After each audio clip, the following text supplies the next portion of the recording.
recording, I should say. I could never do a wrong and mistreat him. She the bad like trainer. You say that you're limiting, prove it. Baby, what I ain't gonna lie, now that we got the camera, I'm putting it Cause this was my move, nigga. Give me fuck nigga hell on with him. Yes, sir. Now this is gonna be the first drop of the year. This is the first drop. My mother to be scratching together, this is the first drop. This is the first one. I don't really care what the fuck nigga do, just do what you do and stay out of my way. I you see me, I'm smoking on gas, so please stay the fuck on my face. Hey, I'm not one of them, I'm him, so please little nigga don't play. Hey, I'm a grown ass man, I'm not a little kid. I put a little boy back in their place. Hey yo, what is good? This is episode 23 of Doug's Corner. As always, I am in a corner with my man King JT86 behind the camera. Yes, sir. Fuck with you. I got my boy Shrimp Said, that is his Instagram. Follow my boy. And I promise y'all, and when I fucking promise, I fucking deliver. I'm not fucking, I told y'all I was gonna have me in the corner, damn it. I got Paco Kapone with me in the corner. How you feeling, brother? Man, I'm good. How you feeling? Got the tape out. Yes, sir. Got the tape out. Capone way, we out. Capone way, that is in y'all's phone right now. Go get that. Stream it, download it, tell a friend, and tell her. I told you, but I can't. Yeah. I told everybody. So yeah, that's lit. It's going down. So my first question is not even on topic. You just put out a tape 2 weeks ago. Yes, sir.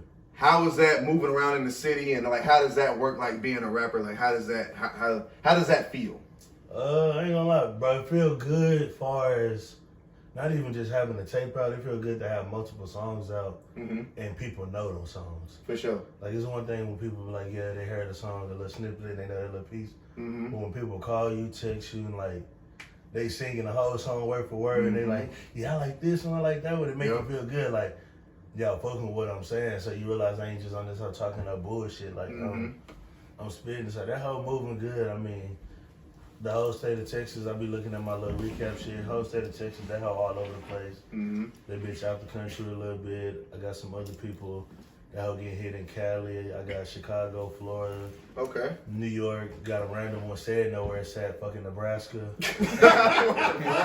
All right, so niggas listen to rap in Nebraska. All right, I'm fucking with it. That shit funny.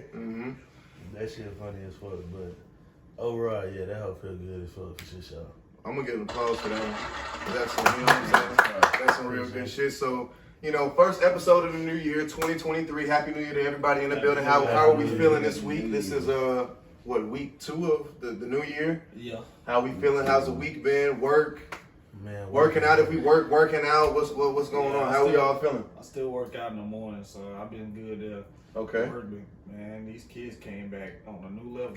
Hey, niggas came back with that Christmas drip. Man, they came lit. They was excited to come back. We didn't have like 3 fights. In middle school? In middle school. That's crazy. We ain't had no fights. We had a little basketball game. Our girls lost, boys got a dub. Okay. We got a bunch of, so my school, let me just put this out there. I don't do middle school, I do elementary, so we go from kinder to 6th grade. Okay. But I know all the mess going on, all the new relationships, yeah. all the new partners who crossed up their partner to go get his ex. Man, they doing that in 5th grade. That's wild, man. So you a teacher too? Yes, sir. Okay, then bet. Yeah, I didn't know that. Damn. Yeah. So hey, it's on the document, what brother. School? Yeah. I ain't gonna say the school, just know they're on the north side. I don't want nobody pop up on me. Yeah. I know some people that do pop up, so yeah, they're on the north side. Yeah. So, but wait, backtrack. You said that 5th graders are telling you as they teacher about the mess and the drama going on in the school, and you know about dudes backstabbing their man about a chick in the 5th grade? In the 5th grade. Hey, nigga, you supposed to go through that like later, man. What's going on? In the 5th grade, hey, I had to help bro out. I'm like, hey, I ain't gonna lie, it threw me out. So I'm gonna tell you the little. So the kid, he say, him and his girl, they was together, they broke up. Then they got back together, broke up again. So I'm like, okay. Then one of the other kids in the class yelled out, yeah, she talked to such and such now. So at first it went in one ear, but then it registered. Ain't y'all best friends? So I was like, hold on, bro, you his best friend and you gonna go date his ex. And then when bro realized, he like... First off, he instigated. Yeah, you already know. You already know how the teacher do it. You already know, yeah. You know me, I gotta be a little child. I gotta help him out. I gotta help him get the thought process. Yep, there you go. So when he got the thought process, he realized like, Nah, bro, you really did just slime me up. Yeah, talk that lingo. Let him know you He said, talk that talk. talk that talk. He slimed you out. He like, I ain't your friend no more. Yeah, let him know. Tell him meet you at the park after school. You gotta get that page, something. So, bro do that. And then it was crazy because he got another best friend in the class. He say he ain't talking to her because he not good enough for her. So then the instigator and me came All back. in the 5th grade, meanwhile. Like, Fifth it's grade, insane. fifth grade. So the instigator and me came back up. Well, how you know what's good for her? You know, I need to know that point of view. That is What you fucking got insane, going on, dog. man? And that's just like the little. That's just in one day, man. Every day is something different, new relationships, somebody getting with who. And this is all 5th grade. That shit. That, Every day. that shit is supposed to happen in like high school Mm-mm. for sure. Mm-mm. Like, they doing that now. that is insane. That is insane. And you got that going on too, I'm assuming, that with middle school gotta be worse. You said fights. That's all they do. They was fighting over a dude. 2 6th grade girls fighting over a dude. Come on now. Already. Just come on now. Mm-mm. What about you? How you been feeling, JT? What's the new week looking like? New year, new you. What's going on? It's popping. I can't even. It's just been a long week, but it's just been popping though. It's popping. For Getting sure. to it, getting to it, getting to it. That's all. Just Just get stay some grinding. now. Yes, sir. Yes, sir. I'm chilling. You know, so long and nigga ain't drinking nothing but water. That's how you know. That's No, yeah, because last time your ass was in, other niggas was fucked up. I don't think you was fucked up, but other niggas was fucked up. I wasn't fucked up. And the time before that, yeah, when we had the Dilly on this hoe. Yeah. That's what. Nah, that And Dilly see, I on started to was make doing it. my shit. Niggas started to make it stop too. That same thing. I was like, nah. Yeah. I was like, it's all good, shit. Next time, but I just been chilling though. I ain't even stepped out yet in the New Year's. I'm not even see what the 2023 scene looking like out here in the streets yet. I ain't even seen what that look like. I I'm just trying to see what been that be like. chilling. After I have my son, I'm stepping the fuck out, man. Yo, Let my little nigga get When he it do? first. When he do? May 2nd, but we thinking Shorty gonna push him out possibly like that last week of April. So, Oh yeah. He right on time. Yeah, For the yeah. summer. That's when it really get active. yes sir, yes sir. Summertime. Summer, baby. You gonna be lit. I want to jump into it. Since NBA's on the screen, y'all want to do the NBA first? Y'all want to do NBA, NFL, music? We can do all that. Cause we let's talk about the Packers. Watch out. Cut. All right, Cut. All right, so check this out. So the NFL is now coming down to a close. We are now in the playoffs. This weekend is the no, I was going to say playing. That's the NBA. The wild card. So we got. I know. I can't wait for the Bengals and the Ravens. I'm excited for that. We got the Bills and the Dolphins. I can't wait for that. That's a redemption game for the Bills. If y'all don't remember earlier in the year. I know Josh Allen won that one back. We got San Francisco and Arizona. Is that it? No, I'm sorry. No. San Fran. What the fuck they playing? Arizona. I know I got Dallas. I Dallas got got Tampa. yeah, Dallas and Tampa's on Monday. So it's San Fran and Seattle? There we Yeah, go. no, San no, Fran and it's the Seattle. Seattle. Yeah, San Fran and Seattle. Okay. Yep. It's either them or it's the Vikings, one of them. No, and the Vikings play. Seattle, okay. Yeah. So, how we feeling about the playoffs? Horrible. Horrible. Sick. I know we hurt. I'm a Browns fan. He's a Packers fan. See to my stomach. Yeah. But since we know the real of the real, I'm sticking to my pick. The Bills winning the whole shit. I'm locking that shit in. I'm never counseling Pat Mahomes out until I see him losing by 28. Yeah. If I see him losing by 28, then I counsel him. Yeah. I mean, that was my pick before the year, so I'm riding. I'm gonna stick with. I'm gonna stick with the Bills. I don't like the Bills to win. I have no problem with the Bills winning, but I just something about Pat. I ain't denying Pat. Now the only thing, ain't gonna lie, the AFC tough though. That's hard. It is a tough conference. I do see the Bills beating the Dolphins, but it's gonna get to the nitty gritty. I see the Bengals winning, and that's where it gets gritty at. Because the Bills, the Bengals, and the Chiefs are 3 teams. Any one of them can take it any given Sunday over there on that side. So, And the thing is, the Bills gonna have to play the Bengals if both of them win. and the Bengals is crazy. Well, and that's what I also said. Like when the Bengals hit stride and they get going, they a scary motherfucking team, like for real. Yeah. So they have now hit that stride I was talking about. Yeah. So if they do come out the AFC, that's cool. Like I wouldn't really I ain't tripping, I but want them to win too.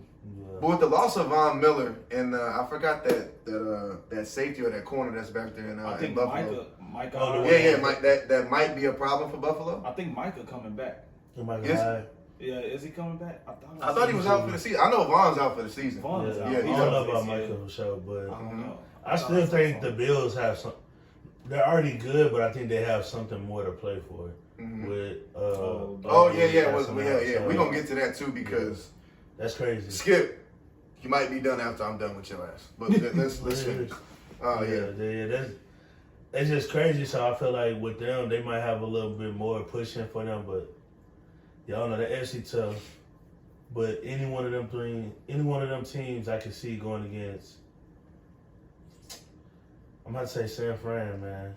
That's my pick coming out the NFC. Now. I ain't gonna lie. They don't need a fucking quarterback. Is that really insane? They don't need a quarterback to get to the bowl or win. The thing is, they gonna that shit is crazy. When they get to who was that over there? Not who do I have? Tampa. Not even Tampa. In the NFC? Yeah. The Eagles. When they get to the Eagles. Yeah, I forgot. I can't count the Eagles out too. The Eagles doing their thing too, man. That was your pick. Are you sticking with that? You still did you pick them to go to the bowl or win the whole shit? Or just be a good team this year? I forgot. I'm sorry.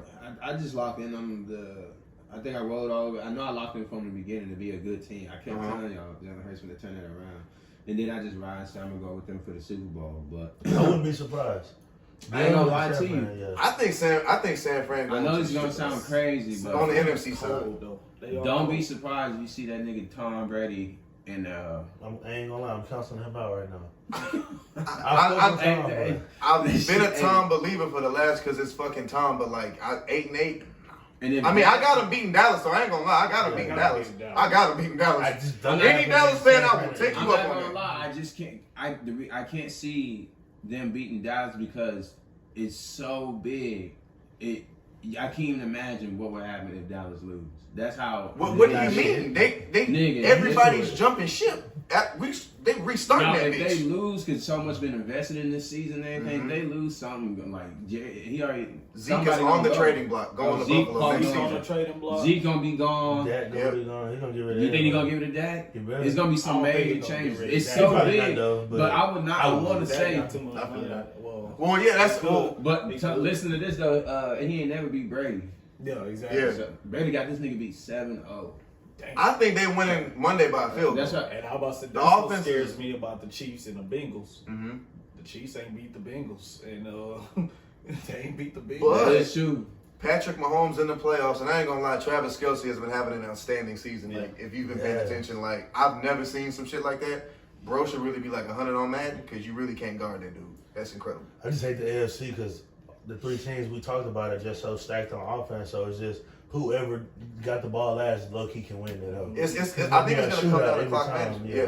Clock management. But it's crazy because none of them got clock management. They all score too fast. Yeah, they score too many weapons though. Shit, I score fast too. Every if I time got they try to slow that bitch down. Yeah. 3 and out. Mm-hmm. What about the Jaguars? Because this is a big game. This is the most interesting, funnest game. Jaguars and the Chargers. I got the Jags beating the Chargers. I think really? I think it should be fair. Oh wow. Okay.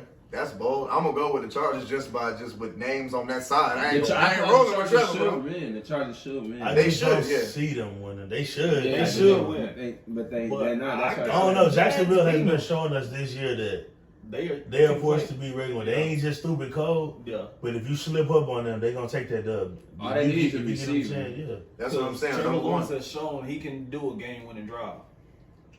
I have not paid attention. If George was here, he would be all on that. But I am not a Jags fan. I ain't even gonna act like I know. I do not know if Trevor Lawrence has like. Don't get me wrong. I don't just watch them. Yeah. But when they on that TV, they playing somebody big. So I'm just sitting there like, hold on, this dude Trevor just beat these dudes. Yeah, he trying to show like, all right, look, I was worth the draft pick. I just needed to get settled in this bitch.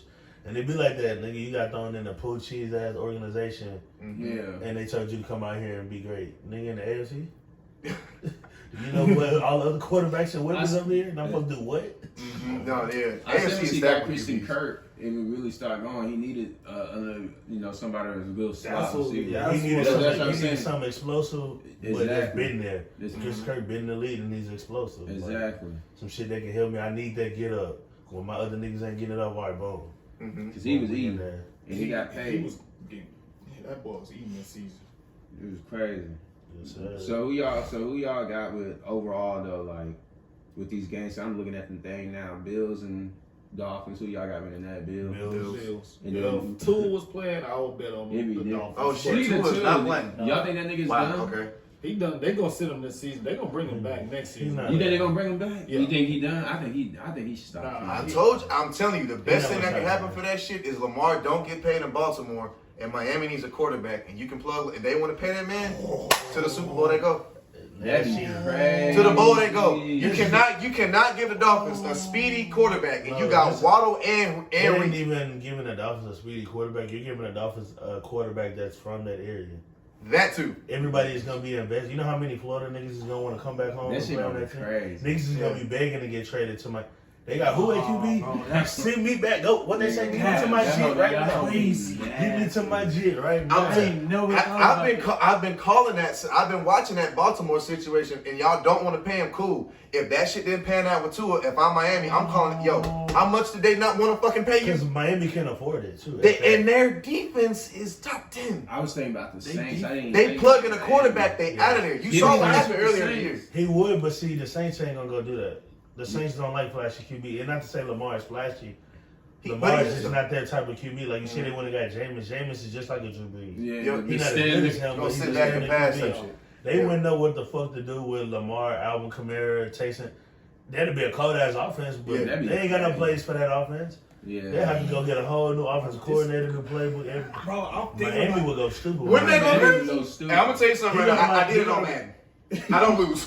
I did it on Madden. I don't lose. I don't lose. If he was to go to Miami fuck around and come out here and get the looking like Bama or Clemson offense. I'm saying, dog. I'm 2016, saying, bro. 2017. Waddle, Moisture out the backfield. What's the tight end name? Look, I the forgot- nigga who I know can't you're gritty. talking That's about what I. The nigga who can't gritty. That's what Yeah, I'm talking yeah. about. The So, dude who so y'all can't think, gritty. y'all think that nigga gonna keep playing though too? Tua, he's not done. Tua Nah, he's not done. Tua With his playing in third the NFL concussion? another 4 years. Man, this, But if I'm the Dolphins GM That's and I crazy. I maybe don't have know. a chance to maybe move on from Tua and pay Lamar, I ain't gonna count. I would. yeah, I would jump on that. the So- crazy part is they could fuck around and get a deal with trading Tua and Lamar. And I wouldn't see Baltimore going against it because Baltimore don't want to use him as a runner no way. Y'all want to pass him so bad. Here's Tua. That's what you want. Take this nigga. Just protect him, but take that nigga. Take And him. let us have a runner. We want a nigga good with his Yeah. feet. But we got so many jet sweeps and read options. We finna thought NFL finna hate us. We finna turn this And hoe to high they school got an football. offensive guru over there in Miami too. Mike McDaniels. He kind of, yeah, I ain't gonna lie, that one of them games this season, like the play calling was just bad. Yeah, Down the stretch. I But remember. he, I know. overall, like those first like 4 or 5 games, he knew what the fuck he was doing. Like that's why I was like, oh shit, like they really finna be like one of them ones for real. So, so we got Bills, Dolphins, Bills. Who else was it? Bengals and Ravens. Bengals. Yeah, that's all it. the way. Lamar ain't playing. Yeah. And they say he might play though. He not playing. And then after that, that sets up Bengals, Bills. That's Yeah. it. You see him playing. And then Bengals, Bills, and then I guess y'all gonna go with the Jaguars with Kansas Yeah. over Chargers. Yeah, Yeah. I'm going Jags over. I'm gonna stick with the Chargers though. I'm gonna go Jags with Kansas, then Kansas gonna win that hoe. Yeah. I ain't calling out that Bills-Bengal game just Bills, yet. I'm gonna wait. I gotta Bengals. see the first quarter, then That's gonna be a good Bills, game. Bengals. I'm That's going gonna be a good Bengals. game. And then we got 49ers beating Seahawks. Yeah. Yeah, for sure. With ease. For sure. East. What about New York and Vikings? Vikings. Yeah. Oh, yeah. I'm going Vikings. Let me tell you, don't let the Vikings lose that game. Don't let them lose that game. Yeah, I will be on this I show ain't the gonna very next week screaming in this If microphone. they lose that game, It was a fucking Jetta fluke, might like be I said. gone. That shit was, come on, bro. Come, If they nigga. lose that, Jetta might be gone if they lose that No, game. seriously. I'll take him to Cleveland. Oh, no. shit. He could be, but damn, he gonna cost. Yeah, he is. He gonna cost. Yeah, he I'm is. trying to think who gonna want to spend that money on that. But that nigga- Who needs somebody who's Somebody got a need number a one number one. quarterback for sure? He's bona fide, solidified. Most niggas that got a number one quarterback for sure got a number one receiver for sure.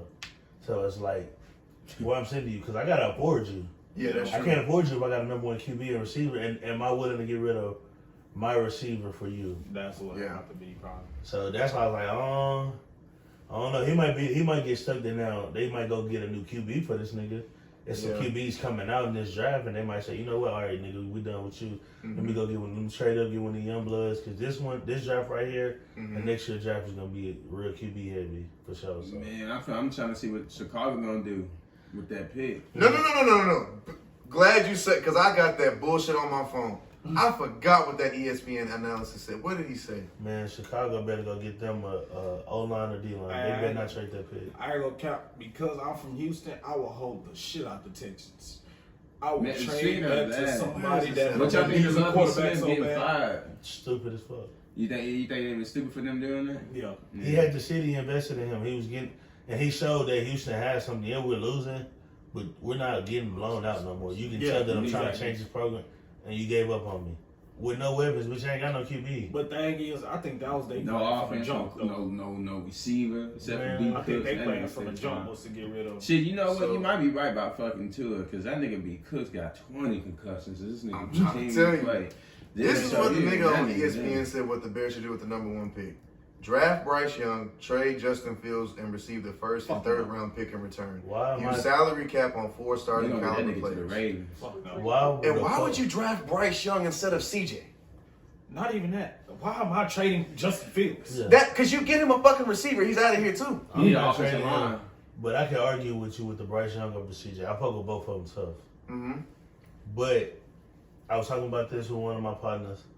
Bryce Young has a higher football IQ to me than CJ. CJ just has the NFL height, an arm and readiness build. He has the athleticism, but he is not smarter than Bryce Young in football. Damn, I You ain't think never so? heard that take. I'm an Ohio State fan. I'm telling you, we would have won the whole shit this year. Looking at what I saw, if we would have got that, we would have won the whole shit. He's good, but if you go back and I watch, man, I just like, you know, I'm deep in football. Definitely college. I'm invested. College and high school, I'm invested in that. Mm-hmm. I watch how niggas play even when they winning, but when I just look at some of his reads and some of his makes, and I look at some of the shit Bryce Young pulls off, I'm like, Bryce Young is low-key smarter than this nigga. CJ is just more athletic than him.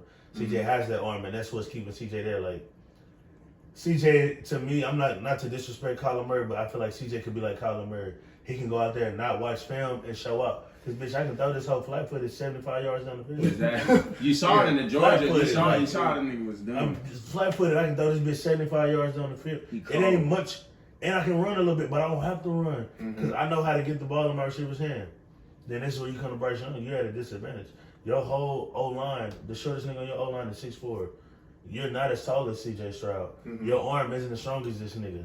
But you know how to read, and you and Nick Saban and them let you call audibles.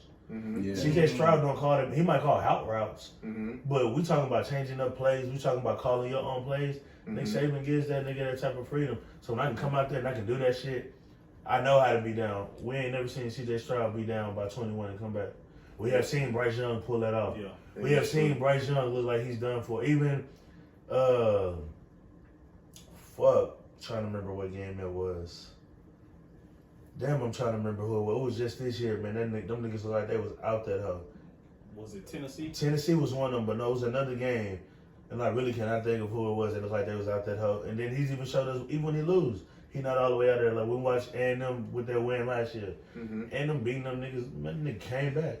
They came back. Y'all really got lucky. Y'all just got this fast ass nigga that took off on our defense. Bitch, I brought my offense all the way back in there. All the way back. And I had a bag in. I threw 2 picks that game. Still showed you I'm not done. But we seen C.J. Stroud when Michigan got in his head, it was done. Yeah. That nigga could not come back from that 2 years in a row. Damn, you changed my whole opinion. I ain't gonna lie, you finna make, when you leave, I'm finna put it on YouTube for real. Because I'm biased because I'm an Ohio State fan, so it's like Me too. Yeah. My cousin played there. My cousin did too. My cousin played there. I fuck with Ohio State. They tough, but it's just when it comes to football, bro, I'm very realistic and I look at shit just like how niggas been arguing about You 100% right on that, bro. Will Anderson. He the DN coming out of Bama, and they was like, yeah, he the best defensive lineman coming out. I'm like, shit. Finally, niggas is starting to realize this Jalen Carter, number 88 from Georgia. Bro. Niggas They are got 5 first-round draft picks on that D-line. Niggas dog. are That fucking shit was beasts. crazy. The only thing that makes Will Anderson look better is Will Anderson has been a starter longer, playing that DN position at Bama.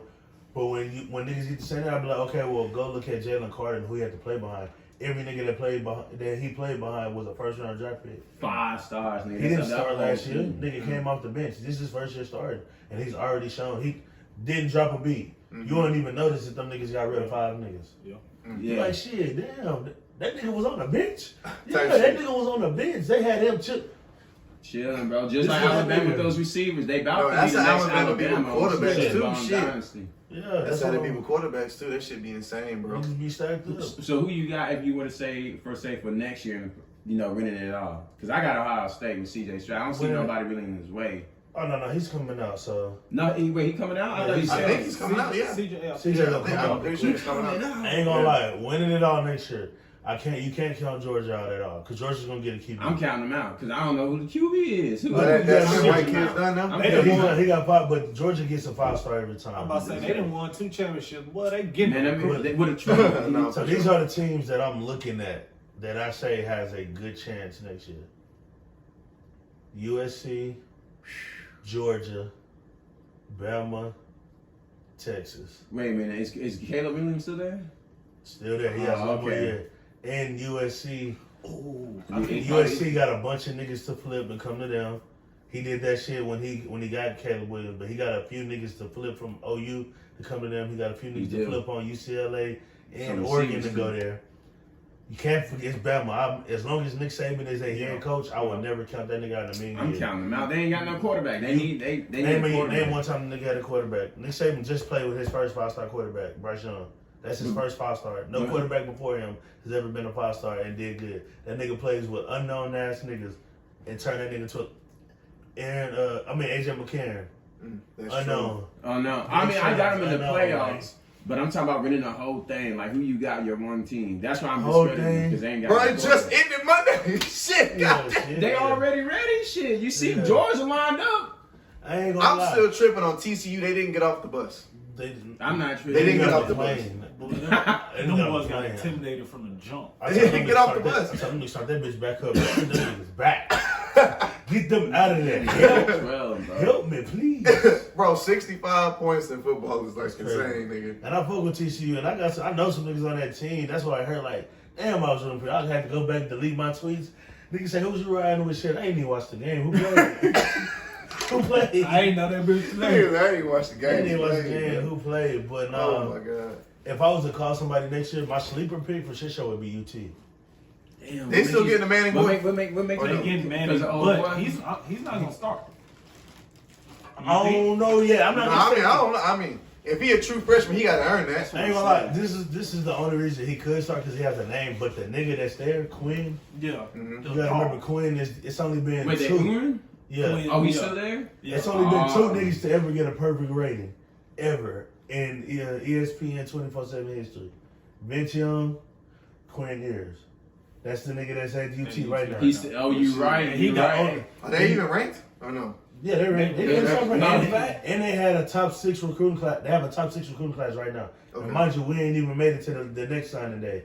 They still top 6. They got a chance to jump up to top 4 or top 5. You're right. For shit show. They got a few more niggas. They was on Bama ass until he got his collarbone. Yeah, they and were. niggas is forgetting the few games that they lost. If you go back outside of TCU, they lost to Bama because he got hurt. Mm-hmm. They lost another game because he didn't play. And then they lost his first game back. And that was still a good game. But it was just his first game back. But the nigga fucked up his collarbone on his collarbone. That's tough as a QB. Yeah. And niggas still show like, hey, I'm here. And still got them back in the rankings. Worthing's coming back, ain't he? Worthing has another year. Yeah. The only people they losing is they two running backs. But they getting one of the top running backs. They getting one of the top niggas. DB too, Sharp. Yeah. They losing him. They losing like a few defensive niggas for sure. But they got a lot of young niggas that's already played, and they got a lot of young DBs coming in. Yeah. I just watched the All-American games. I'm big on All-American shit. I'm big, like I said, I'm big on high school, bigger than college. Okay. Them niggas done already picked up 5 All-American niggas. Shit. In Texas alone. On the defense side, just offense and defense. Okay. You got the number 1 receiver. I have the number 1 receiver in Texas. Number 5. I got the number 1 corner. I got the number 5 receiver in Texas. Mm-hmm. All coming. That's insane. Bro, Texas. Tyree might have a lit season next year. And 2 of them just won state. The number 1 corner, the number 1 corner, and the number 1 receiver just won state at DeSoto and Sock. Damn. These is cold ass. So Texas is gonna be one of the ones that I feel like they're gonna be this like people people don't want to say it because every time you try to say Texas is back, they fuck up. They fuck up. But I feel like I'm not gonna say they back, but I feel like I wouldn't be surprised if Texas snuck in the playoffs next year. No, they or back. if Texas was right there, like they damn near almost got Like in. knocking on the door. Because they have the squad in their building, and when Quinn leaves, that team is still young. Yeah, I'm gonna lose Quinn and Worthy, but I still got a bunch of other receivers younger than them, and then I'm bringing in Archie. I feel like Archie's gonna sit out because Archie has no reason to play this year. Right.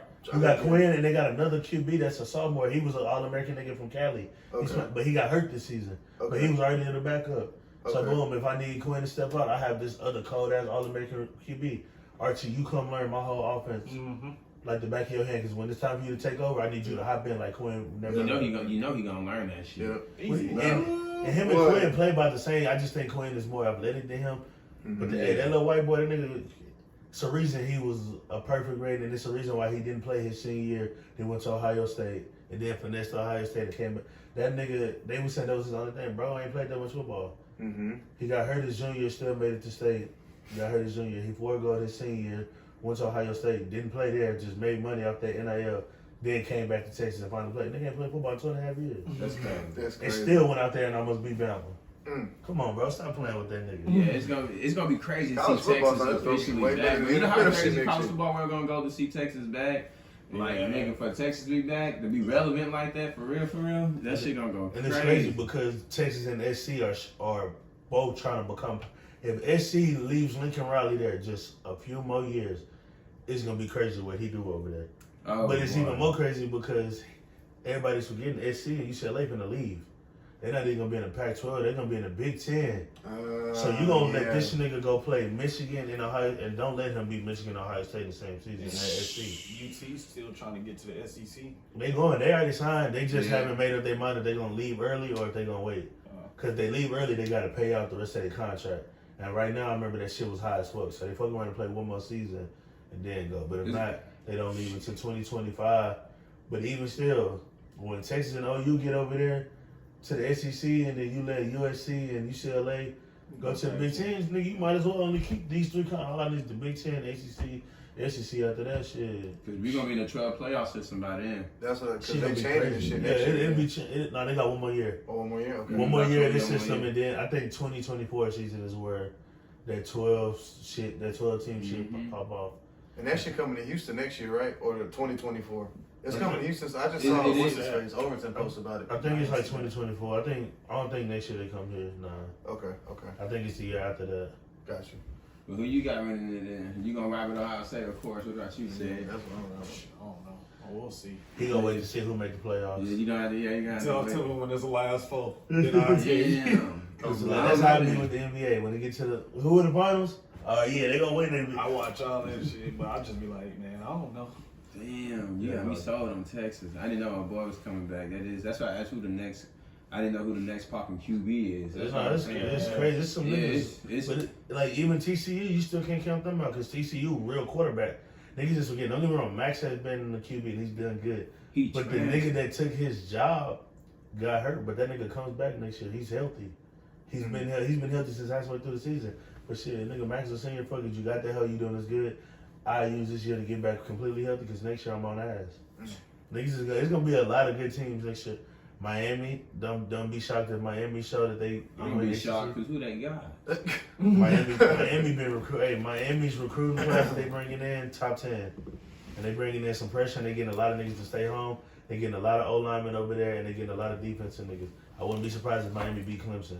Ooh. I wouldn't either because Clemson looking weak for sure, and they lost. Oh boy, They gonna be straight though. DJ ain't all that. I've never been sold on DJ.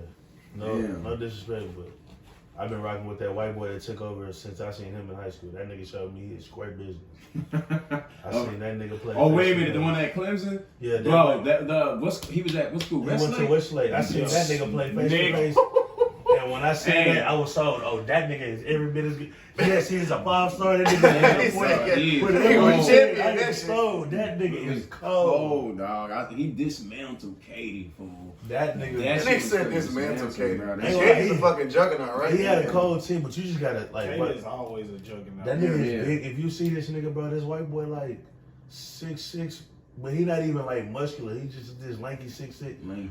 that nigga form is so pretty and that deep ball. If that receiver got something, it's in there. It's in that bitch. It's in there. That hoe, and he showed it when he took over at Clemson. That nigga, they let him do one play. That nigga did a little play action through that deep ball. I said, ooh, this hoe gonna be ugly. When he get to running this offense, niggas gonna be sad after to see that. That bitch is on the rope, and that nigga put that hoe only one receiver. I said, yeah, that nigga. I ain't seen him play at Clemson this past year, but I'm gonna tell you. He took over one of the games. DJ was fucking up. They benched DJ. I did hear. That nigga came in that hoe, brought them niggas down from 14. Yeah, don't worry about it. Let me get back here and show y'all something. That's crazy. I did hear about that. Oh boy, did get benched, but damn, I forgot about him. Yeah, him too. He gonna be nice too. Yeah, that shit gonna be crazy. It is gonna be a lot of. Sounds like college football gonna be better than the NFL. Boise State gonna be in the playoffs next year. That shit gonna be crazy. I don't even like what I watch NFL, but I watch like Red Zone and shit. I can't just sit them unless I'm at the game. NFL just don't be exciting like college. You never know. Like how much we love them, but you never know, nigga. Bama fuck around and go look like how they used to lose to Ole Miss out the blue. Bitch, y'all just blew out fucking LSU by 55. How the fuck Ole Miss beat you by 14? Like that shit crazy. Shit like that catch you off guard. So that's why I be in the car because you just really never know. You gotta watch that, and it be exciting. Them young niggas they playing for something. I like seeing young niggas out there turned up. Them NFL niggas don't care. That nigga's trying to make sure he stay healthy to get that next check. Niggas trying to let me see another contract. Yeah, niggas trying to ball and college. Niggas ain't out there killing people back like they used to back in the day. I miss when they used to get closed line. Fuck nigga, yeah, tell that nigga. Take that nigga head off. Nowadays, niggas you gotta play patty cake, can't touch the QB, can't yell at the ref, can't celebrate, can't do shit. Nigga can't even fart on the field. You might get a penalty. Like nigga said, fart on the field. Can't do shit, bro. Oh shit. Yeah, well, I guess we ain't even got to touch the national championship because that was a fucking shit show. So we'll see them next year. So,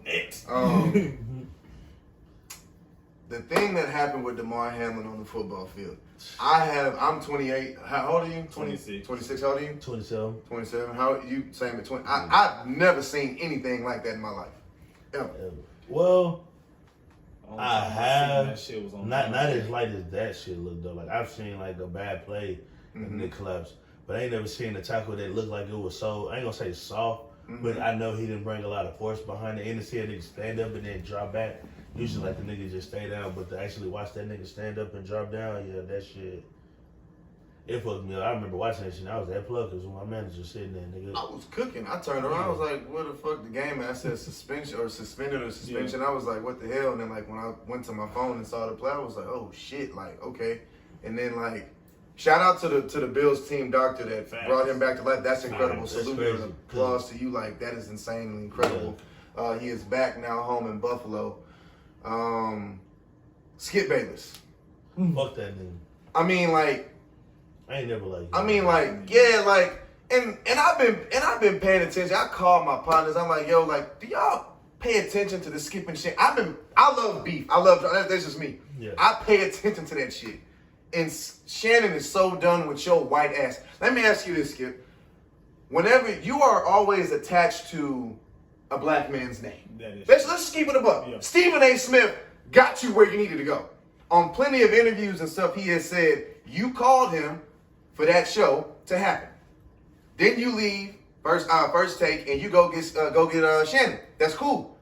But where do you get off tweeting about? Okay, well, get him off the field. Like, no. What are they gonna do about this? Yeah, like, no. We're not worried about that at the moment, bro. This nigga life is at hand, and you worried about a football game? Fucking cardiac arrest. I'm about to say, nigga, life was lost. So it's just like, y'all, people over there, like, defending Skip. I'm looking at y'all like, bro, like, you fucking insane. Like, bro is out of pocket for that shit. So slow your fucking roll. But I also have to understand that he is a white man from the 50s. So he has seen and been around a lot of different shit. Jim Crow. Yep, Jim Crow. There we go. Yeah, some shit that we ain't never been around for. So it's just like he might be speaking from a different point of view, but with the platform you got, bro, like everyone goes to your Twitter just to see, like, come on, like you got to be better than that and be mindful. And that's all. And Shannon finna leave your white ass in the dust. Oh yeah. Like that's happening. I don't know what pow you niggas been having behind the cameras, but he done with you. So I wish you the best of luck. You should really shut the fuck up sometimes. Like sometimes put the phone down and shut the fuck up. No, like that would benefit a lot of niggas and like put the phone down. So, but what y'all think about the Skip and Shannon and like, because there's some screenness of like Shannon not showing up to work the next day. Yeah. And the very next day, when Shannon starts his monologue, why are you fucking interrupting him? Why? Oh, we agree. No, they wanted you to talk about that shit. That was some big shit. So how we feel about it in the room? Because that's some bullshit. First time I blocked Skip on Twitter because I got tired. Like, you get tired of just seeing negative shit all the time. You just be like, bro, all right, I'm tired of seeing this shit on my TL. I blocked that nigga. But now I can't stand it because every time he opened his mouth, it's like some hate shit. Yeah. If it's not Tom Brady. That's what I'm saying. If that was Tom and he passed out, you would have had a fucking epiphany on that with you and Ernestine, nigga. Cancel the league. We don't want no more games. Yep. You, Ernestine, and that fucking dog would have had a fucking epiphany, bro. Like, for real. You would have flipped shit if that white man, like, fell over. Like, you gotta be more responsible with your platform. Yeah, what about you, Jabril? What you think? Nigga, yeah, of course. Like, that shit's some bullshit. I ain't got too much to really say on that shit. I think Skip,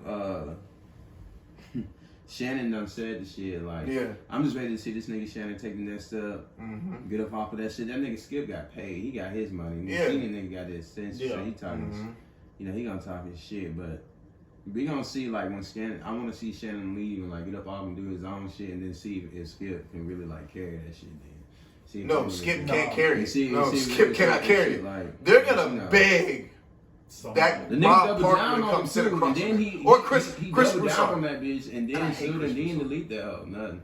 And then Shannon had caught his ass out on that bullshit, but nah, yeah, that nigga it's I don't know what to say. I'm saying some shit, but yeah, that nigga one of that's them what it people. be like.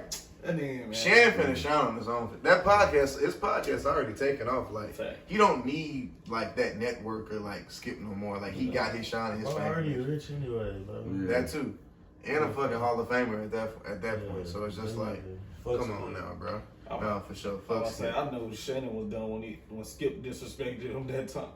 Talking about his career. Why are you getting personal? No, for every real, time like, I talk about Tom Brady, you want to get personal. Yeah, bro, I don't even think bro's ever met that man. Probably have. Tom Brady fuck around on him like that nigga. Type shit.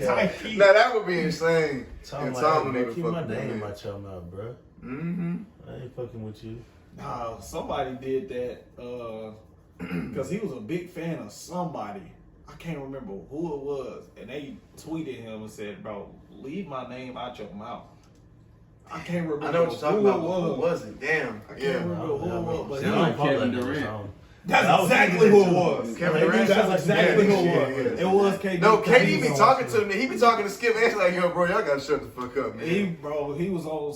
It was like, I think it was him and LeBron. They was debating on, and then Skip. LeBron can't do this. KD's the best, bro. KD saw that video, quoted. He said, "Bro, leave my name out your mouth. I don't even like you." I would be the same way, bro. Whenever this nigga starts saying some shit, if I was one of these athletes, dog. Nah, that nigga always in some shit with some athletes, bro.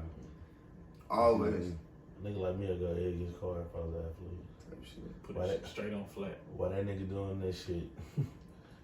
He gonna come outside now. But y'all see, I'm gonna go back to it earlier, but I see that nigga, what that nigga tell that passenger, he told him, he said, y'all know I'm just gonna get on the fucking private jet after this. I'm just on the private jet, Odell. And he told him, they said, can you get off the plane? I didn't see that whole y'all video. didn't see that? That nigga told him, he goes, I'm gonna get on the private jet. Incident. Okay. Yeah, but y'all see about that, with y'all. I ain't seen it. I ain't seen it. I've heard about it. I heard nigga about went it. off on him, because he was fucked up. And I seen the video on my TL, so I didn't listen to it. Oh yeah, and I didn't see the whole thing, but I saw when he told that passenger, he's like, I'm about to get on the fucking private jet. So y'all ass gonna be staying here. Like, he was going off on him because they wanted his ass off. He was drunk and fucked up. He didn't put on his seatbelt, and they couldn't leave. So he had to make everybody get off the plane for that shit. And he's not signing nobody yet. Not signing nobody. He not gonna. Oh yeah, so he's not finna play. Okay, so you don't care. All right, so fuck it. Okay. Nah, I just thought y'all seen that shit. That shit was funny though. That nigga was fucked up. They said his pants were all out and everything. They had to dress this nigga back up. That shit wild. Fuck was he at? He on the championship tour. I need to go where the fuck he was at. That sound like a fun ass night. I need to go to that airport. Ring tour. They still on a ring tour, bro. What was you That's at? what he on. You think that nigga gonna get signed to somebody? Yeah, fuck that shit. Somebody else signed that nigga next year. Yeah, next year. Yeah. Fuck that shit. The season already done. I wonder where you could go. You said what? I wonder where you could go. Man, we'll worry about that shit next September. Ain't worried about that shit now. And the NBA really been slow on the cool besides Donovan Mitchell having a 71-point game. Shout out to my Cavs now. I told you niggas, I told y'all. We on y'all ass this year. Who the fuck said you Nets? Who'd you say was a problem? The Warriors? Yeah, I'm I don't want to talk. I really want to I talk to say you. last episode I said nah, the Cavs. I think they were sitting at One number of them 2. ones, nigga. But Badil mentioned that the Nets are soaring right now. But see, like, I can't really watch the game because we doing this, but like, they still missing something. Like, who's the Asian nigga on the court? Who's I that? don't know, but he's like a 35% catch. I know that's T.J. Warren, but it's like, who the Asian nigga? no, for real, who is that? He been shooting that. Hey, niggas hate when you on like, bro, who the fuck is this? Why is he doing good? Who is this? Hey, no cap. And I just found out Jaylen Brown ain't even playing. So why the like? KD not playing either. Oh, so this is okay. Yeah, That nigga shot that hoe so fucking strong. Yep. I That don't even was see crazy. Kyrie. Is he playing? Kyrie on the bench. Yeah, he on the bench he right playing. now. But what Yeah, was I funny know. though in the league, this That nigga was John cool. Morant's facing a lawsuit because he was playing a pickup game. I seen that in the shit. show. He hit one of those little kids. He hit him on purpose, like type shit. They say he slapped the shit out of him. That shit was fucking hilarious when I read that shit. I was like, bro, what the fuck happened in this pickup game with this kid? Hey, bro, I seen that report. I said, shit, I don't blame him. Nigga probably said something. Probably Hey, did no say so. And they probably said the wrong thing. Hey, little ass nigga. in No, my house. for real, like, bro, what the fuck? You know what the fuck he talking Matter about? of fact, because it was somewhere in Memphis that they that he did it at. I think it was at it had to be one of his gyms or some shit. Mm-hmm. So they said that his job slapped the shit out of him. Man, fuck that lawsuit. If I'm Josh, I slap that nigga again. Are you gonna, bitch? I give you something to Bitch, sue we me the number about. one seed in the conference, bitch. I give you something to sue me about. Come here. You want to check? Come here. I'm gonna show you how to get the check. Give me the other side, bitch Type ass. shit. That's fucking funny. That shit made me laugh the other day. I was like, look at I this seen thing. that shit. Now the little nigga ain't gonna tell you true. Little nigga probably dunked on his ass. That's what it was. Some disrespectful shit Nigga probably probably happened. dunked on him or hit that nigga with a snatch that made him do the splits, and he fell play like, nah, little bro, come here. Hit that Don't nigga do that nasty shit no for more. real. Like, Type Yeah, shit. he did that. Bitch! Man, speaking of niggas hitting niggas, what's up with Joe Rogan? Dana Wright slapping his wife. Y'all see that nigga slap shit out there? Nah, did y'all see the fucking press conference? Hey, Dana, I ain't satisfied. I'm not. I ain't see the press. I really don't want to do you like that, but I'm gonna just tell you right now, I'm not gonna make it racy. I'm gonna give you another chance. But I'm just saying. Hey, look, I don't condone niggas hitting girls. I watched the video, man. Hey, look, don't cancel me when I say this. Man, that shit was funny as fuck, though. That shit was hilarious. Hey, no, we not condoning hitting no women, but Not like, at all. Bro, she slapped the shit out of that nigga. Everybody, I hate when they forget that part. Which I'm not saying hitting her back is right. She threw Right. some rounds at that But nigga. Nah. she hit that nigga through drinks at that nigga, but that nigga reflexes are so bad. Like, I didn't even see the slap coming. Nah. I thought he was gonna do That something nigga like, he got hit in that bitch camera. Damn. Y'all do this often. This ain't the first time saying. and that's what you said on the conference. You said on the press conference, you said this does not happen. Hey, that's what everybody says. Man, When it's happened before, you have to say it's never happened before. nah, that shit Hey, happened. when I That cheated happened. before, I'll be like, hey, this I ain't never did it, but I did it 85 times before that shit. Like, hey, that's just me jumping off the ledge. Yeah. Back to Dana. Yeah. Back to Dana. Back to Dana. Back to Dana. Hey, I ain't cheated. No, hell no. I ain't never Everybody in cheated. this I room stopped can be lying fair. in 2016. Goddamn. No, but that shit Dana was just came fucking clean. insane. And it's like, come on now. But his press, I could see right through the bullshit with the press conference. Like, this man said in the press conference, the punishment is the label that is gonna be next to my name for the rest of my life. And I was like, Niggas ain't gonna be worried about that shit. Soon as you they ain't got gonna a nigga- forget about that soon shit. as you got a nigga really fight. forgot. He said if they punish me and I leave the company, that's gonna hurt the fighter. So it's like, it's just like, okay, got you. So you just can't be penalized for your mistake. I got you. That It's cool. nigga slap came too fast. I know he done slapped shit out of her before. They be at the court fighting. Nigga, he said He did, and niggas is acting like, oh, he did something wrong. Did we not look at her reaction when she got hit? She ate that hoe. That ain't her first time.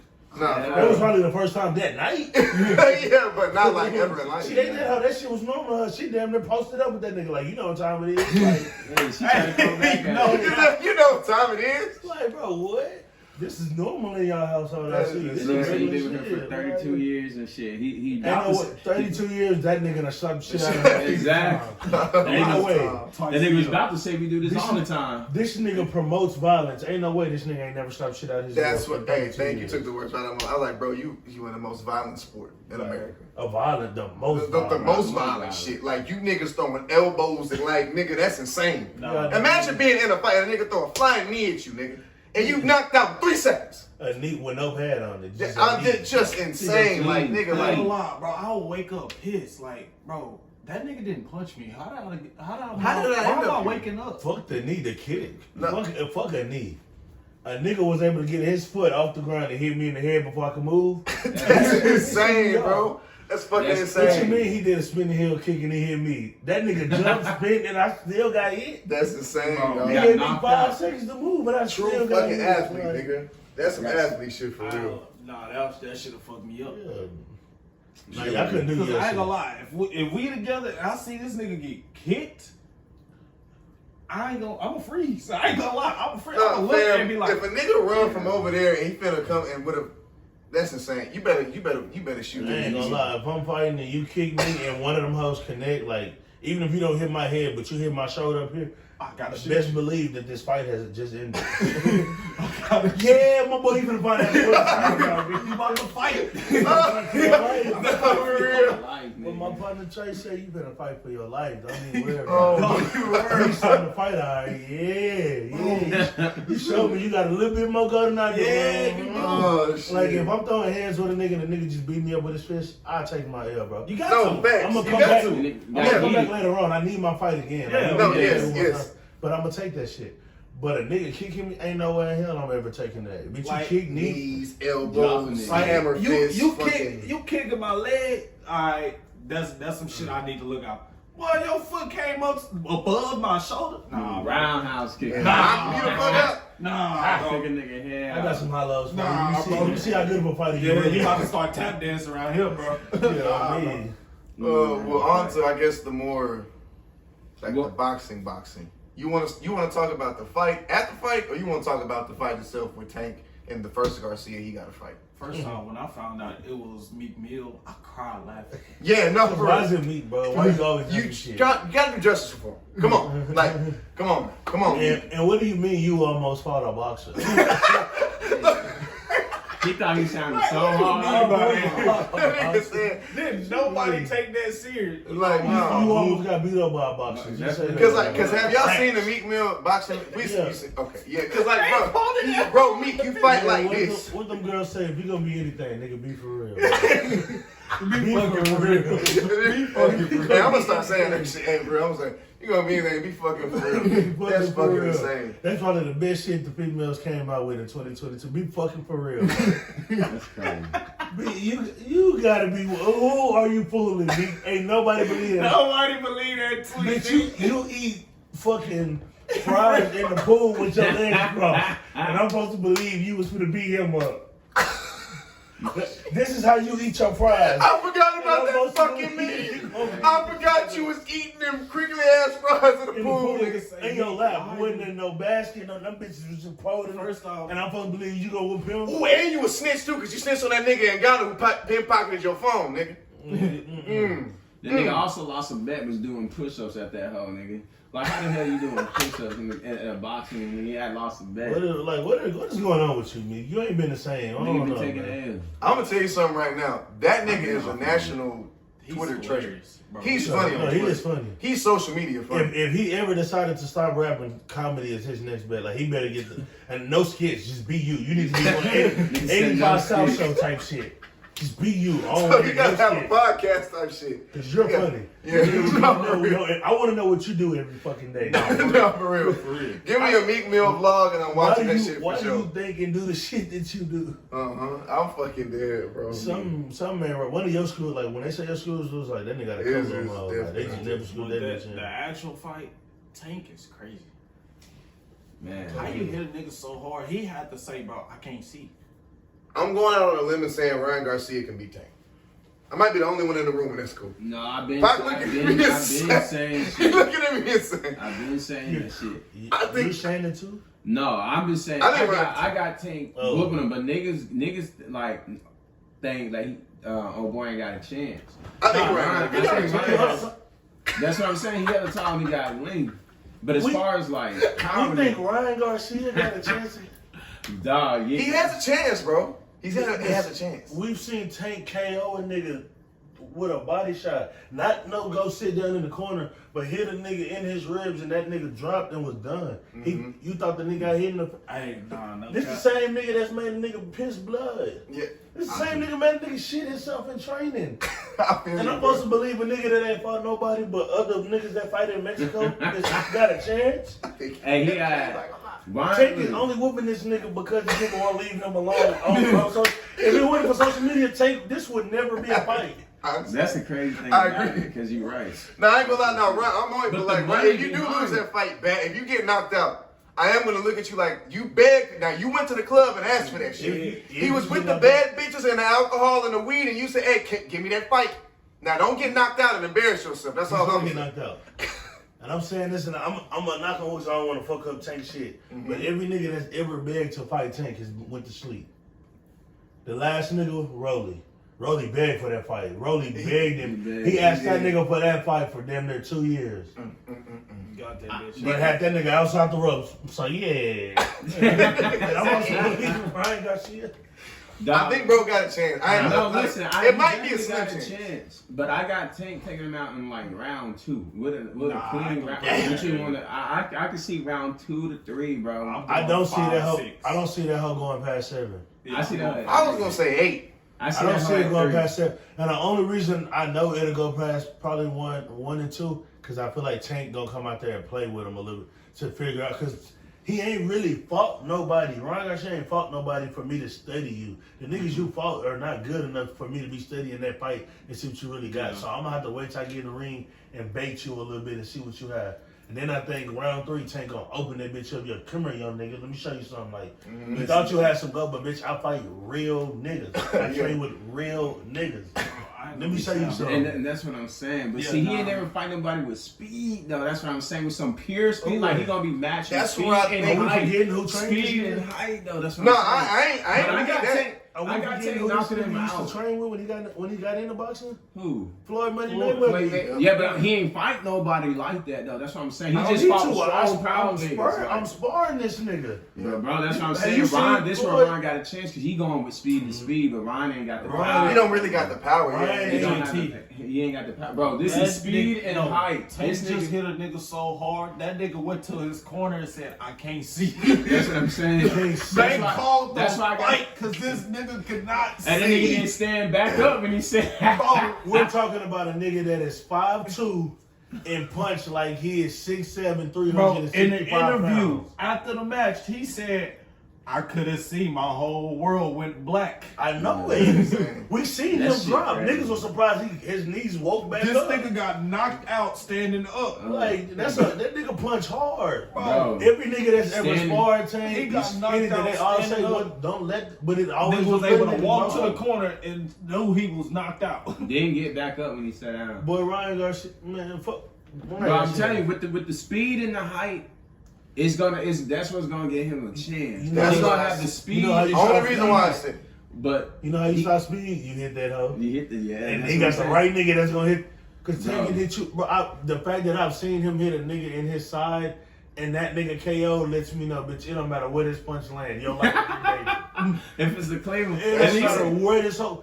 Imagine if he hit you in your stomach with a clean punch, bitch, you might die. For real. He going to jail. That's murder. Yeah.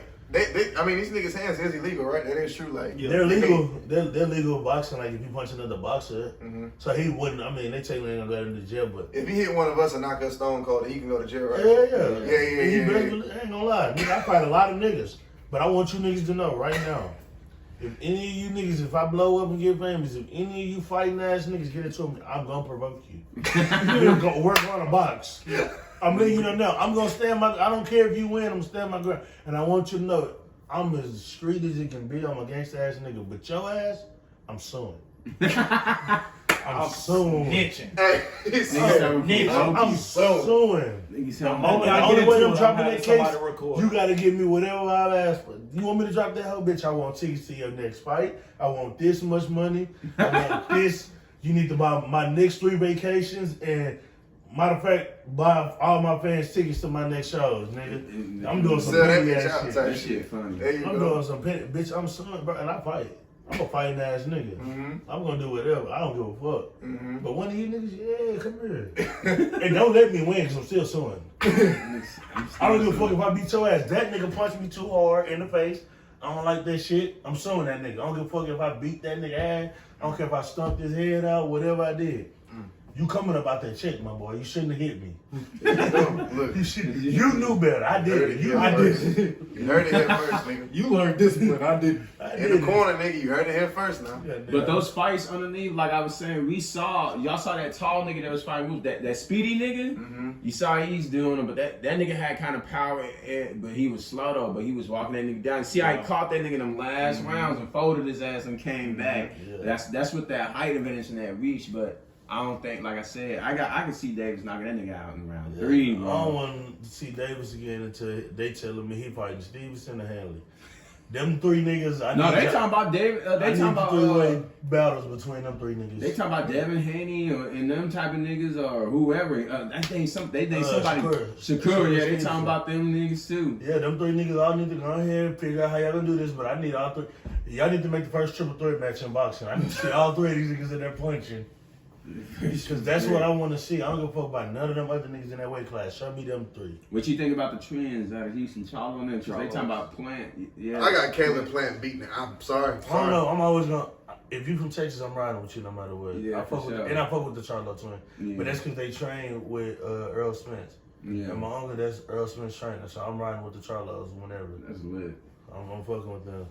But I'm really waiting on Earl Spence and Bud. That's what I'm waiting on. I fucking around to go to that hoe. That's the fight I care about. Fuck everything else. Let me know when Earl Spence and Bud sign them contracts. I'll save up money now. What on me? I'm saving. I'm there. I'm in that hoe. Front row. I'm where Mika was. Starting to fight. Bitch, I said Earl gonna win. I'm calling now. Earl gonna be Bud. I fuck with Bud. Let me get front Earl gonna win that hoe. A boxing match. I'll be in that bitch like Frank Lucas with that fur coat in the front head. I'll be in that bitch. All the NBA niggas say, who the fuck is it? Yup, I'm in the bitch. Meat on, man. So it does look like we are going to get Tank and Ryan next. If this fight happens in like April, May, no matter how that looks. He said April 15 or some shit like that. Yeah, they did put a date So He out. put a we date got right April. after the press. Yeah, Because if Ryan loses or if Tank loses, they're going to ask for a second fight. So the second fight will probably happen in maybe October, November. It depends how it ends. I don't know. Nah, well, Because I want to if see it's a Haney. knockout, then it'll probably be a little. It'll probably be like November type shit. November, December. You think he'll get a rematch if it was a knockout? Whoever loses gonna want a rematch. If Tank loses, he has to get the rematch. No, Yes. If Ryan Garcia loses, I can see Tank being the whole ass nigga and be like, hot? No. No, yeah. If I was Tank, I would say that. You Yeah. should ban for that unless they put in the contract clause. I say no. But I If think it's that's in the contract. That's why I said it. I think that it might be a trilogy in that shit. Honestly, Man. I don't want that shit. I just want one fight. I don't need a trilogy. I just want one. We got fucking I can't even think his name. Reyes. It's not Reyes. I'm saying it wrong, but the fat nigga, Mexican nigga boxing, Ruiz. Yeah. supposed to be fighting. Oh boy, Wilder. Wow. That's a first round. Heavyweight one. You think it's a first round? Yeah, and then that sets up you set up Deontay and Tyson again, but to me that makes no sense because Tyson's gonna dog walk his ass again. I do not want to see Deontay fight that white man unless he learns how to fucking box with skill and not the line on that fucking right hand. Yeah. Because that's exactly what got exposed. Yeah, you Tyson got went walked the fuck down. Tyson Dog walked tagging your his ass. I mean, you want to blame the suit. And that nigga big as fuck too. Tyson. Tagging his ass. Nigga, not for nothing, nigga. Tyson Fury, nice. Like, nice. And I Like, hate that shit, because why the fuck you good? And that nigga built so fucking bro, that's like slop for It real. was in that bitch really. No, for real. Like, He like, already said he was thinking about retiring or trying to. He really gonna retire if he don't get the UFC fight. He want to fight Francis. He want Francis to come fight him. yeah. But they gonna do it in boxing. He want Yeah. Francis to come over to them. But I ain't gonna lie. If I'm him, I don't think I'd take that hoe. If I'm Francis, I'm taking that the fuck right now. No, yeah, but Francis has other fights in the UFC that he's worried about first. But if I'm Tyson, I wouldn't be asking for that nigga.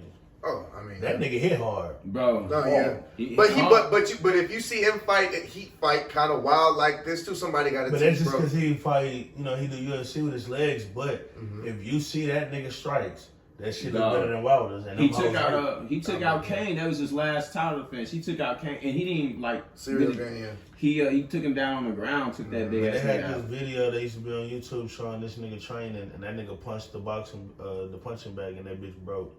Popped the seam out that bitch and all that shit came. Come on, bro. I wish that nigga would. He still, because John Jones talking about coming back, but that's said he supposed to be coming. Yeah, John. I think him and John Jones talked about fighting. Yeah, they're supposed to be fine, but he supposed to fight somebody else. John Jones. Hey, it's because he's a lanky heavyweight. Like, but you ain't just a heavyweight. You tall and lanky. Like, nigga, why the fuck your leg looks like that? How 6 feet itself? Like, on some shit. And then you kick niggas from the other side of the ring. Yeah, come here. You can. Out of there, That's bro. one nigga I will be terrified of. I agree, bro. I agree. No, but this year gonna be fully loaded with the fights. Hopefully. Shit. We got plus. I think might be a fight coming up this weekend, huh? One of the Charlo brothers. Boxing. I ain't not hear that. Yeah, I ain't looked at my switch yet, man. I've been busy. I thought it was supposed to be a boxing on this weekend. UFC is the 21st, so that's the following weekend. Who's fighting then? That's that fight with the little middleweights. The Hispanic dudes ain't really nothing, honestly. Yeah, but it should be a fight coming up with one of the Charlo brothers, Jamel, and Jamal. I think both got to fight because one of them, Jamal, got to put them titles up against somebody. I think that's coming up though. That's one. We gonna see. So I mean, we can hit music real quick because this shit is just slow as shit. No one put out nothing in music, I believe. Shit, the young boy just dropped the. Like I said, so nobody put out shit. So nobody put out shit. $60 million nigga. I don't know how. But I ain't heard shit about that though. Yeah, you ain't gonna hear because this nigga done drop every album every week. So but still, usually when he drops some shit, Twitter be talking about it. But they ain't say shit about it. I didn't even know he dropped. Yeah, cause I listen to Young Boy. I didn't know he dropped. I didn't know he dropped because nobody said shit about it, so I don't worry about it.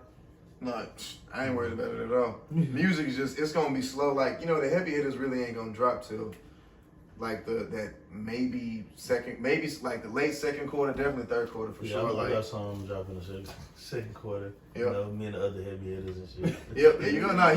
We finna get to that, but only thing I got for music is Gucci Mane's horrible A&R skills, and we gonna get it. Well, hold on. I want your opinion on because it's a whole bunch of shit going on with the Rico and all that shit. But I just got a question. You say you a real nigga and everything. I don't want to tell. And I know I need a real nigga opinion on this, a real street nigga and everything. So what do you think about this whole shit with the snitching and shit? Because YSL, and I'm saying that how I don't care. I don't give a fuck what a nigga say. It's the weakest gang in fucking history, nigga. That I ain't never seen so many, and he can tell you, I got a high hatred for snitching ass niggas. I ain't never seen so many rats. The fact that it's that many rats in one, niggas taking plea deals to be on paper for 35 years. Bitch, you might as well went to jail. For 35 years, you just signed and said that you can't be around drugs, guns, you can't be around other felons. Nigga, so that's probation shit. Nigga, you can't be. Nigga, that's every nigga. Niggas can't even smoke. You're on papers. I'm on papers. You can't drink. You doing? I might as well. I would say send me back. You doing random drug tests. You're not even supposed to be drinking alcohol. You're not supposed to be around on papers. You're not supposed to be around any felon. That is so insane, imagine if your dad is a felon. You can't even go visit your dad, nigga. You automatically violating your shit. You can't even be around niggas in your label. Facts. That's insane. Can't be around no guns, no drugs, any drugs. It can be a prescription drug. You can't be around that hoe unless that bitch is in your name and the doctor has confirmed and told them, yes, I gave him this. You can't be around that shit. 35 fucking years. Niggas doing that for I ain't gonna, nigga, you can send me back, nigga. Send me back. You could have went to jail for and 10 years. First off, you would have went to that whole did state time. They wouldn't even give y'all fair time. True. You wouldn't did state time, but you're not even doing your whole sentence. And it's easy to get state time. Now fair time, I can see you like, damn, that shit tough. But I still would have took that walk before. Bitch, you still locked up. Mm-hmm. One false move, boom, you going to jail. One false move, so now you got to be out here bored. And you got curfews. Bitch, you could have been in jail having fun doing that shit else. Came with a curfew? Bro, see, I ain't no street. I ain't reading all this shit now. Most niggas on papers, bro. If you on papers, now sometimes you don't, and it just depends on who it is. But niggas like them, bro, 9 times out of 10, definitely niggas that's caught a body that you took a plea deal, boy, your shit came with a curfew. So you just admitted on camera you killed 20 niggas. So let me just ask the room again.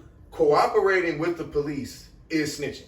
What you saw that is the definition. Like them saying on camera, the judge is YSL a gang. Yes, ma'am. You just snitched. Okay, so I just want to make sure I'm clear because I am not. Why we a gang? Bitch, you claim YSL and you do music. You could have easily said no. We're a music group. We're a record label. Yeah. Bitch, you can't argue with me. I do music. He do music. He do music. He do music, and we all say YSL. Now you got to prove that we're not a music group. Mm-hmm. I just gave you something harder to do. Because you try to hit me with these Ricos, but now you have to prove that we're a gang for these Ricos to stick. Bitch, all y'all just went in there and said this whole gang. Nah, it's a wrap. Damn, y'all dumb as fuck. Niggas scared? That's insane, bro. Niggas seen one judge and pissed on it and said, oh shit. No. But he was in there for a year though, but I mean, that's insane. We just watched niggas go to Waco. The motorcycle niggas was 170 deep. No nigga talk. All them niggas did about 3 months in jail and got out. No charges. 170 niggas got arrested. Not one nigga talk. Brawl, massacre. And over 20 niggas got killed at that brawl, with that biker brawl. That is funny. Every nigga walked on that hoe. Yeah, we're gonna handle that hoe on the street. What are you telling for? Like Wallow said, you should have just nigga should have did your time, bro. I don't give a fuck about no. You could have had me tap saying, yeah, I killed him, and him. Bitch, that ain't my voice. You think that's what Tory should have did? Oh shit! Nah, I ain't. Don't get no Tory like that. Tory got hold in his instance on the thing because bitch, you on their phone. Yeah. I know it's you. Hey, I'm not saying like you had to say your name on this hoe when they asked what inmate. You had to say your government name on the house. So let's just say he said Tory Lane. As soon as they say getting a call from, you would have said Tory Lane. So when Kelsey got that hoe, it would have tell her that the police station was calling on who the inmate is.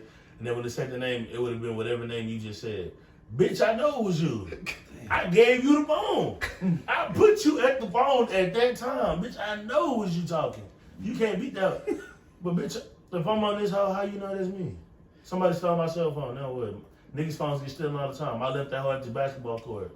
Niggas stole my shit out my bag. That was him. He caught a body with that hoe. Go find who was talking. That shit wow. You gonna tell me this is my voice? As soon as I come in here, yeah, nigga got different. Now I'm retarded in this. I can't even speak right. Hey man, I'm gonna just say I'm sorry. That's all I'm gonna say. All right, we done. We you done with the Tory Meg shit? Nah. I never want to talk about that shit ever again. I was on Meg's side the whole side. I ain't never going against the stallion, you know. Never. I got. Don't bait me. Don't bait me. So what's your situation or what you think with the Boston Richie thing? You think that nigga snitched with the paperwork? I know you seen 1090 Jake. I seen somebody do that. I didn't gonna lie on his situation. I ain't gonna look at that hoe. But shit, Boston Richie. Boston. They say it is like at 16, 17, and he just dropped Public House in like 2 or 3. I ain't gonna lie, this whole. I'm fucking Boston Richie. And he talked about the shit on some of this shit. I was like, okay, like this shit hard. I was like, this nigga snitch. I'm fucking Boston Richie. I was talking shit if he snitched, because I ain't see the whole thing. But I will say this: if your name in that paperwork, you probably your ass. If your name on that paperwork and there's more than 2 sentences on there, you're a rat. They said that niggas on the should be 2 sentences. That hoe should be, I asked Boston Richie these questions and he decided not to cooperate and obligate. And then they would have put their last little statements and went to the next nigga on that paperwork. If your name is on that bitch and it is a statement after that hoe, it's a rat. And then you got 2. Damn, I had a fucking shit home. Damn. Oh shit! There you go, right there. Then. Shit. Hey, it's a fucking rat. Hey, I'm still fucking with the mixtape though. That shit hard. I fuck with Boston Richie music, but I gotta go look at that paper. I'm gonna read it. Yeah, you gotta go look at it. 1090 James going, him, academics, and all going back and forth with the Bruce Aaron. They're all gonna get shit. I hate academics. I feel you. I feel you. I got a love-hate relationship with it. Like, I'm just like, he don't do podcasts, and he does, like... Just streaming. Yeah, it's like... Yeah, they didn't do podcasts, but... But see, my whole thing is, like... We're not going to talk about it. But this is a plot. Like, that is like... You can't get your rich homies because you're rich and just interview. Like, that's interviews. That's what I be saying is interviews, not podcasting. He don't sit on a show by himself and try to talk about weekly topics or cultural shit. But that streaming shit is cool. That's his own bag. Twitch is his own different. I ain't figured it out yet. But he don't do podcasting. He do messy, chatty, patty shit though. Yeah. I hate that shit. Yeah. Is he messy, chatty? He a girl. Yeah. I don't like shit. that nigga, but I never liked that nigga. Yeah. Weird ass. But Gucci Mane's A&R skills, because we was talking about it before, and I told you I've been paying attention for a long. I've been watching this shit. Gucci sucks at that shit. Sucks. Every rapper is dead or in jail. All it definitely always plus doing. 5. And you just told me someone just signed last week is now dead, or right, or just got shot. No, he in jail. Oh, he's in jail. One of the new niggas. Look, Gucci on TV now. Hey, That's him right there. That's the real bro. That's the rapper. Funny. Yep. Nah, yeah, that nigga signed this new nigga, bro. I be keeping these. I told you I listen to a lot of underground niggas, so he signed this new nigga. He got the songs with him, bro. People been hearing about this nigga for like 2 months now. I can't remember if it was right before Scar or right after, but it all happened in the same week. That nigga went to jail for a body. I think I did see that shit. His name like Mac Critter or some shit. Something close to like in that area, but it's just like, come on, fool. But it's every nigga that be signing the Gucci, bro, like, them niggas go to jail or they end up dead. Like, bro, just, he not smart with this shit, he not pushing them. And then the niggas that don't go to jail, you just not pushing them up. Like, we got Big Walk Dog and shit. Don't be pushing that nigga no more. Cowboy West, cold and fuck. Don't be pushing him. He got some dogs over B.I.C. Fizzle. Don't be he pushing even got that a nigga. female enchanted. Yeah, he showed us. Nigga just signed TLE Cinco. Cinco was tough before he got to you. Bitch, ain't no way I would have signed Cinco and ain't take off. He already had a buzz. You ain't even have to do nothing with Cinco. Cinco is probably one of the only rappers that you signed that had a big enough buzz that he could have stayed independent. He really didn't have to sign to you. Yeah, that's true. But that nigga chose to sign to you. Ain't no way in hell Cinco ain't all over the world right now. Boy, everybody knows Cinco. That's true. He go crazy already. Like, that nigga just... I fuck with Gucci, bro, but if I had to sign a deal, if niggas came to me and I had options like that to sign a deal, I ain't gonna lie. I couldn't sign with Gucci. I keep it playing though. You know, I fuck with you. Cool. Yeah. I take a picture for shit show, but sign. I seen what niggas go with you. They don't look good. It's only 2 ways with you. Dead or in jail, bro. I don't feel like dying, and I really don't feel like going to jail. Like, so, I like my freedom. I feel you. I man, feel they you. ain't doing that. Yeah, that shit horrible, bro. You just got too much pressure over there for you to be letting niggas crash out still. You should. No cap. And I feel like as a nigga that crashed out and did his time, you should be out here stopping niggas from crashing out. Cause you already know what it feel like. Fucking to thank not be you, around yes. this shit. So how are you letting niggas go down the same? How many shot attempts this nigga? That nigga like. And this nigga got 2 sons too, so it's just like I just feel like he should be moving in a different light. Yeah, as a rapper, like, and he should really stop. And that goes to my next question. Like, I'm gonna say that when I interview, like, with my questions with you, but it's like he should stop rapping. Like, if you at 40 years old are talking about killing and drugs, you should stop rapping. If that is your message, you should stop. So that's just my advice. Yeah, take it. You way richer than me. I'm just saying. I like Trap House. I like Hell Yes Gucci. Like, I ain't like this new shit, and yeah, I ain't really fucking with it. If he spent more time probably pushing the A&R and not rapping, that's one thing I mean, I fuck with it. I like the vision that he doing. Every time you sign a new artist, you get him about a feature or two. And it's cool, you can do that, but it's, bitch, you ain't gotta be dropping whole albums and you own the whole album too. Yeah. That's for them. Yeah. You don't need to drop an album. I don't want a Gucci album. I want Gucci artists. I want the So Icy Boys, not that nigga. Play them niggas. Like, start lobbing that talent to Pia Coach K. They know what to do with that shit. Like, you lob that shit to Pia Coach K, Khaled, somebody else. Just, you know what I'm saying? Just go ahead and just get away from that, brother. I ain't really fucking with it, man. We gonna see. We gonna see. Man. I don't know. I just know when them niggas come out, ain't no telling how the game gonna be. All that, I don't know. Yo, nah, I ain't gonna lie though. When Pooh get out, he is gonna go crazy. I He's feel like still he's doing features locked up, and them hoes be going in. So I know when he get out, he'll give us some stupid shit. I don't know about food. I was just growing on food, and then boom, that nigga got locked up. Shit, And then I didn't get a chance to like that nigga. For real. Hopefully the nigga can get out soon. We see Rucci left that nigga. They do them all like that. Niggas getting locked. But damn. Not cap. But nah, you can go ahead. I'm finna get into it. What Go else you got to say? Because I was gonna ask him another question about him though. Oh, yeah, go ahead. Well, go ahead. Ask, like, go ahead. So I brought you here because you introduced me to this gentleman, and I appreciate that. You set up the live. I don't like that nigga though. I'm dead. So Yeah, why you man? your name is Paco, because that is your name, right? That's my name. All right, so Paco Kapone is your name. That's my name. I got every rapper that I meet, I'm always intrigued, and I gotta ask y'all, what song or beat made you want to go grab a pen and pad? What song or beat? Got it. Made me go back then. When I heard Back Then by Mike Jones, I tried to go rap. I ain't gonna lie. The song that made me first start freestyling, Grills. Grills? Nelly, Paul Wall, Skip Alley, Yep. Go to that hoe. And it's crazy because I performed that hoe 2 years in a row at the talent show in elementary school. Okay. Put the foil in my mouth the first year. Then the second year, I went and bought the gas station grill where you mowed that bitch at the crib. Yeah. I was jamming that hoe. I used to be on the instrumental all the time. Mm-hmm. That was what made me like really realize like, nah, nigga, I fuck with music. Like this shit live. I like. You can ask my mom and dad if I was to ever bring them around to get them on the interview.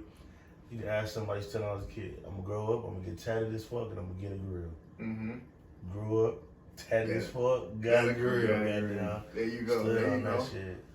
So, born and raised in Houston, Texas? No sir. All right, where we from? Chipity, Texas. You know what I'm saying? Oak Cliff, America. Okay. Still love the East Egg, man. There we go. I got that on my notes. I saw that from Oak Cliff. So, were we growing up? What were we into? I'm assuming football for sure. Basketball. When did we find our first love of music? With grills? Was your dad playing records growing up? Uncles hanging around, all that stuff. So I always fucked with sports, but man, I grew up with.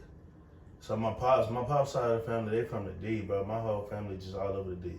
Okay. I got family from South Dallas. I got family from Pleasant Grove, Oak Cliff. So it was just, I grew up with just that environment. Like if you go to Dallas, it's being in the hood. That's just like being in South Park, 3rd Ward, 5th Ward, Acres Home. It's the same type feel.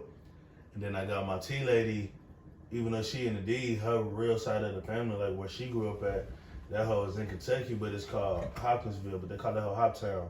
Mm-hmm. But that ain't nothing but being in like Hempstead, Turl, Texas, Tyler, Texas, Nacogdoches, just country ghetto niggas like. Okay. So that's just the type of shit I grew up. So I grew up listening, you know, my hood shit. Grew up with the gang banging. I grew up seeing the dope dealers and niggas wearing the grills, the flashy ass chains, like the niggas doing the drugs. Mm-hmm. But I also grew up with sports. Like everybody in my family focused sport, even the dope boys. The niggas gonna sell their work. But best believe if it's a game. Niggas at that hoe. Niggas had hood leagues. That's how I first hit. Like, I got introduced to 7-on-7 watching the older niggas have hood leagues. So niggas used to have hoods playing against each other. So shit, one weekend they go to this nigga hood playing at this high school. Next weekend they over there, but they grown ass men doing this. So as a kid, you like, shit, I want to play too. Like, nigga, I want to play for the hood. What you talking about? Like, and that's just how I got into it. Shit. That's loud. It's crazy because I'm finna fuck you up. A lot of people don't even know my first sport wasn't even football. Wasn't basketball. My first sport was soccer. Oh shit! Soccer was my first. Okay. And they fuck a lot of niggas up when I tell them like, bro, I know how to play soccer. I really know how to play every sport damn near, unless it got to do with swimming. I ain't no swimming ass nigga, but I know how to golf. I know how to play tennis. I know how to play volleyball, basketball. I know how to play hockey. I done play hockey. That fuck niggas up like I ain't never. Okay. I played on the real hockey. I can't even skate for real. I can't skate for real. So I played on the real hockey team growing up, but soccer was my first sport, my first love. But that just come from my T lady shit. That's her sport. Like that was her love, and nigga, all her kids like your first sport gonna be soccer. Mm-hmm. But I got into football, like I told you, going to these hood leagues, been around my uncle, my dad, and them, and then my oldest brother. He had started playing football, and I used to go to that nigga practice and run in the middle of their practice trying to play with them. And it was just like, hey, my mama play football too, shit, like put me in this. And then it's crazy because my mama's side of the family back in Hoptown, none of them, I was the first, me and my brother was the first to play football. Okay. All of them was hoopers. All they want to do is play basketball. So they showed me like, hey, this how you hoop, this how you do that. So shit, next thing I know, nigga did that. Then the nigga found out, hey, I'm a big nigga, but I know how to run. Like, hey, get on the track, fool. Oh, you gonna ran track? Like, okay. I ran track. And then the hockey shit happened when I had this white boy on my football team. That's crazy part. The white boy on my football team, and that nigga used to talk about how he was playing in this hockey league. And I used to go to the Boys and Girls Club all the time. So I go to the Boys and Girls Club one day, and I found out we got this little bullshit hockey team, but they be playing other teams. I said, fuck you, put me on the team. I play on that hell. We suck. Bro, it's a bunch of hood niggas on the team. We suck. Okay. But we playing hockey, nigga. Yeah. Niggas you can hit niggas in that shit too, yeah. Yeah, so that shit was fun. I played for like a year and a half, and I was happy. Like I wouldn't go back and play that shit now, but I go to a hockey game. But I like the fact that I could say like, yeah, I played hockey. Then and niggas got into baseball, and I remember I used to hate baseball, and I hated baseball because my first time at baseball, before I realized I was decent at this shit, they had me playing catcher. Damn. And playing catcher in baseball as a kid is like being the kid that's putting the ball or the kicker. Or you on the front line. Trying to crack something. Or you the front line nigga on kickoff return as a kid. You lame as fuck. Ain't nobody give a fuck about that front line nigga. So I felt, bitch, why I gotta be the catcher? Why I gotta stand behind another nigga? Like, come on, bro, like I feel played. And then finally they was like, no, we just trying to figure out what you gonna do. Nigga put me in the outfield, started showing my ass. Then at that time, you know, at that age, niggas ain't throwing curve. Everybody only know a fastball or when your arm gets tired, but that'll come out. I'm cleaning that hoe. I'm a little nigga. I'm cleaning this bitch. I ain't realized I sucked at baseball until I hit like 7th grade and I joined this select team. And they only came and got me because I was playing the Boys and Girls Club. Okay. Niggas seen me clean some shit. Nigga, we played Mesquite Boys and Girls Club. Clean that bitch over the fence. So they asked me to come join their team. Boy, my first practice, nigga hit me with a curveball. Don't worry about it. It's not my sport. Let me get the fuck off this. Let me get off the diamond, boy. Y'all ever played baseball and seen a curveball come at you for the first time? That hoe fuck your head up. Why you know how to do that with the ball, bro? We're in the 7th grade. No, that is crazy. It's crazy. I don't know how they do. I never fuck with baseball because nigga, that shit was just coming. It was just like I would just strike out and shit would like piss me the fuck off. I'm like shit, like. And it's crazy though, because when you get used to it, it's cool. But like he gonna say, when they start doing them, I love that hoe, nigga. That first curveball I ever seen. I kid you not. I'm in the batter's box. I'm watching them wind up. That ball came straight at me. I jumped out the way, straight. I said, wait. I literally becoming fast. The catcher didn't move. I'm the only one. I looked up. I said, Blue, the ball came straight at me. He said, right there. That hoe in the glove, nigga. Like, that is insane. Niggas throwing curves, niggas throwing switch ups, like niggas throwing drop balls, bro. Watch out, bro. Like, how do you know how to do that so perfect? That hoe fuck with your head. Like, I'm still good in the outfit. You put me in the outfit, I show my ass. But when I got a bat, y'all might as well skip me in the lineup. That is insane. I can't do nothing for you, nigga. They doing some bunch of shit out there. I get the outfit, I can save us all day. Don't let me bat shit. When I got up, I realized, like, yeah, baseball not for me. Like, nigga, make me a runner, nigga. Let me steal bases or something. Like, don't have me out here. Make me a runner. Let me steal bases. So, like, all that other shit not for me. Like, I ain't fucking with that shit. Damn. But from what oh, you got a question you want to go? No, keep going. Well, we could probably go ahead. No, it was no question. I was just saying it's cool. So from football was the sport. Yeah, those I'm gonna assume, respectfully, right outside linebacker, middle linebacker, something like that. So maybe D-line. Nigga was center. Gotta be D-line, right outside line, middle linebacker, something. Look, man, I played everything. So I started from Little League up to the end game. First off, Little League, I was a quarterback and running back. Okay. I didn't play full defense in my life until not even my freshman year. My sophomore year, that was my first year playing all defense. My freshman year, I played defense and offense. After that, I went to DN my sophomore year. Okay. I was on varsity DN. Junior year, went to linebacker. We ran a 4-2-5, so we only played with 2 linebackers. We still in Dallas at this point? My fault. Yeah. Okay. Still in Dallas. Then my senior year, I was started at linebacker, but we had some injuries, needed some little switch ups. I went down to D-line. Went to college for linebacker though. My first year, I played outside linebacker, the defense we ran. I played outside and middle, but I was starting at outside. And I just switched up to middle. We switched up the package. And then my last year before I got hurt, I was at middle linebacker because I was a vet on. I was at JUCO. I was a vet on the team. Okay. So I went to middle linebacker, and then that's when that shit just football ended for me. So. Ended for you there, and you had surgery, I'm assuming, right? Yeah, bro, man, niggas did some lame ass shit, and it hurt because it happened the same week I actually committed to my D1. He's still crying. So where were you gonna go to D1 at? I mean, I was on my way to Texas State. I was. So that's where this happened. Yeah. Okay. So Gotcha. I was actually. So what happened was, man, coming out of high school, I had Kansas State in the pocket. Like, this is where I was supposed to be going. I had that whole locked deal. So this nigga was cold. You over talking about the sound. Yeah, I had that whole deal. Like, It it took some work. Like, Kansas State wanted me. I just had so many off the field problems and grade problems. I wasn't like no failing ass nigga or nothing. I just wasn't no nigga that was trying. So I was barely at that 2.5, 2.6 range. And they, Kansas State is a pristine college. Mm-hmm. As soon as I get them niggas to be like, all right, fuck it, this is what we doing. We want you. We gonna get that hoe. I fuck up. Niggas go to jail. They found out about that hoe. They're like, nah. So then, shit, nigga go JUCO. I do my thing, JUCO. I still hold the record at that hoe. I had 24 tackles my first ever JUCO game. Damn, Tyler?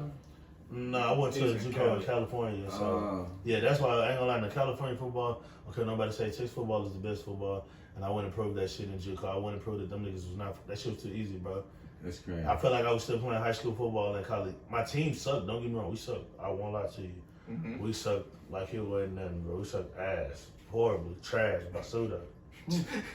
But I did my thing every game. Like I said, my first game, 24 tackles, first game of the season, first game ever in college. Mm-hmm. And that's when niggas realized, like, all right, yeah, he got some. At the end of my freshman year, I ended up getting ranked, become one of the top linebackers in Cali and top linebackers in the country for JUCO. I had, at the end of JUCO, I finished up with about 30-something offers, but I had committed to Texas State. And that's why I was like, I'm going to go. Even after I had my injury, got my surgery, they was coming out there to see me. And it was crazy because the coach at the time at Texas State, the nigga actually coached my uncle in college. Oh, wow, okay. And that's actually what made me commit to Texas State, because I had other schools trying to get me. But I remember I took the visit. I was like, damn, I like this little area, Sam Waters look good. But the nigga, I ain't even tell him. Like, I knew that he coached my uncle because my uncle told me when I got the offer. But I ain't tell him. But when he seen me and my dad walk in that hoe, and we said where he was from, and then we said our last name again, he was like, thank you. Now, mind you, my uncle don't have the same last name as me. But my uncle dad, obviously my grandpa, he got the same last name. Like, he done heard that before. And nigga say, Hot Rod. That's what they call my uncle. That's his nickname. Nigga fast as fuck. He Hot Rod. I say, yeah, they my people. He say, I'm already knowing. He say, I heard the last name with the woo. So then that's how I was like, yeah, bro, I gotta come here. Then like I said, when I got hurt, they came out to see me in the hospital. They came out to see me at the school. I said, damn, they want me. My mama lived in San Antonio at the time. My dad divorced, so she in San Antonio. They used to drive to San Antonio, check on my mama, visit her. So I was like, I gotta go to this. I'm like, this is where I gotta go, bro. Like, y'all make it for me. So that's why I ended up going. But after my first year there, that nigga got fired. That football shit was done with. I wasn't. So you only did it for 1 year? I did it for 1 year. I ain't even play. I couldn't play, bro. I ain't been the same. Like, even though he tried to crack a joke, be funny, I do still have problems here and there. Like, sometimes my shit be bothering me, but my lateral movement wasn't the same, bro. I can't be out here being a linebacker and I can't run sideline to sideline without being in pain. So, damn, niggas just have to go ahead and realize, like, yeah, my boy, you can cancel all them little dreams you had. That shit dead. It ain't coming true, my boy. That shit done for us. So was T-State even really that good at football? I went out there to go fuck with hoes and I ain't gonna lie, they wasn't. The year I committed to them was their last good season. That was the last season they had 7 wins. This was what, maybe 2018, 19, or I'm 17, 16? So their last good season was 2014. So it might have been his freshman year. Yeah. Because you graduated 14 from Creek. Yeah, it would have been his freshman. 2014 was their last good season. That's the last time they had the 3 niggas. They had 2 niggas get drafted. They had a linebacker in the corner. Mayo. Yeah, that was when Mayo. I remember that. Yeah, Because he played in the NFL now. Last time I think he was playing with the Giants. He might be with Washington. Okay. But last time I heard he was playing with the Giants. I do remember that. He the last linebacker. Him and they had this corner that got drafted by the Chargers. Both of them went in 3 and 4, and then after that, them niggas ain't been shit 3 wins. And it's crazy. Like they always had like a solid defense. They offense is always trash. I just don't know what they doing out there. They don't know how to make that shit work. But it's just the football in me. I be out there pissed. Like, come on, bro. too many weapons for us to not be doing so. I know some niggas that came out of T-State that was dogs that could have easily went somewhere else and just did their thing. Shit, they got niggas that's in the league now. Like some nigga, what's his name, Brew, play on the O-line for Tennessee. Broner. Is it Bro? I think it's Bruce or something like that. Aaron, that's his first name. Yeah. Aaron. But yeah, like, but it's some niggas. Shit, I know another cold ass linebacker. He got there when I got there. B-Lo, my nigga was a dog. He could have left and went anywhere. He stayed there. He held the record at T-State for the most tackles. Yeah, he broke David Mayo record, matter of fact. Like, there's some cold niggas come out there. They had some good receivers come out. Like, it's just like, bro, niggas just don't know what they doing and they fuck up other niggas shit. But it is what it is. Like, okay. So we're in Texas State. What's the name of those apartments that Trent and everybody lived in? Copper Beach. I'm imagining we're back at Copper Beach. We're sitting in the living room or in your room, and we're wondering what's next. So what were you thinking? We're gonna finish my degree. Did you want to do something else? Man, I ain't gonna lie. I never gave a fuck about school. I'm the same. I never gave a fuck. I only graduated college, bro, for my mom. I tell my mom that all the time. I only did this for you. Like, I ain't gonna, like, I've been wanting to drop out of school since the 6th grade. No cap. What was your degree? Like, what did you major in? What you going? I majored in communication studies and I minored in kinesiology, but it was just like, I ain't fuck with school. And I ain't gonna lie, being at Texas State, bro, that hoe just, I tell niggas all the time, that hoe was toxic, bro. Like, they just treat you different. I ain't gonna go into details on camera of the crazy shit, but they just, life was different, and I had to really have a one-on-one myself. Like, this is because I'm still bullshitting on music at this time. Like, I'm dropping shit here and there, but I had to have a one-on-one with myself, and I had to let niggas know, like, hey, y'all. This nigga's saying stupid, bro. Hey, this is my last semester here, y'all. Like, I'm leaving. Like, niggas thought I was playing this shit. Niggas seen me moving out there to apartment. It's some stories, bro. Shit, boy. Because I know y'all taking trips. I got so many Texas State stories. This like, nigga was showing out. I know that Texas State is toxic as fuck. San Marcos is a toxic. I will never go back. I tell niggas that's a toxic. I got stories from when I left that hoe. And transfer. So you can only imagine the stories when I was there every fucking day. In that bitch. Man, that hoe, man. I should have had I could have had a TV show. We definitely. Everybody, we could have had a TV show. Bro, I guarantee we would have been #1 on every station. When we got there on like Thursday nights and we would leave by Sundays, bro, this shit was just nonstop fun. I asked this nigga, my first semester I left, I was there every Wednesday, left on Sunday. He was. My first semester, because I was like, man, I missed that hoe. I told myself, I said, no, bitch, you left this hoe for a reason, bro. Stop coming back. Yep. And I finally started forcing myself, I transferred to Sound, and I forced myself to go out to Sound and start fucking with niggas out there. And like, all right, I got a reason, like, I ain't got to go back. I got some people out here I can hang out with, shit out here I can do. I'm going to stop making myself, because it ain't good, bro. He showed it, bro. It ain't good, like. T-State different, bro. So you graduated from Sam, not T-State? Yeah, I graduated from Sam. So what year was that? 2019. 2019. All right. Hell yeah, that nigga graduated the day before me. Weird ass nigga. So at Sam, where we were just doing our thing over there, hanging out, meeting new people, networking. Yeah, really. Like, so when I got to Sam, bro, I went in there on a mission on some let me get in, get out. So I didn't even think about networking at first. I went over there. That's how I got into the teaching world and coaching world, internships and all that shit. Just trying to understand my P's and Q's. There we go. Okay. And my roommates used to always want me to go out. Then I started, like, some of the niggas that was in the promo groups and shit having parties. I'm having class with them or meeting them in the rec and we getting cool. And niggas start getting on my ass like, bro, why you ain't popping out? Why you ain't popping out? And then one day I said, you know what, bro? I'm gonna go see what y'all shit here for. Let me hit the scene and really function. And then once I got my name in the door at that hoe, I was like, all right, I'm good at this hoe. Like, I'm gonna stay at Sam. I'm gonna enjoy my time at Sam type shit. Got in, I did my little two and done. Got the fuck. But I had fun. I fuck with Sam. Like, I fuck with spots out there.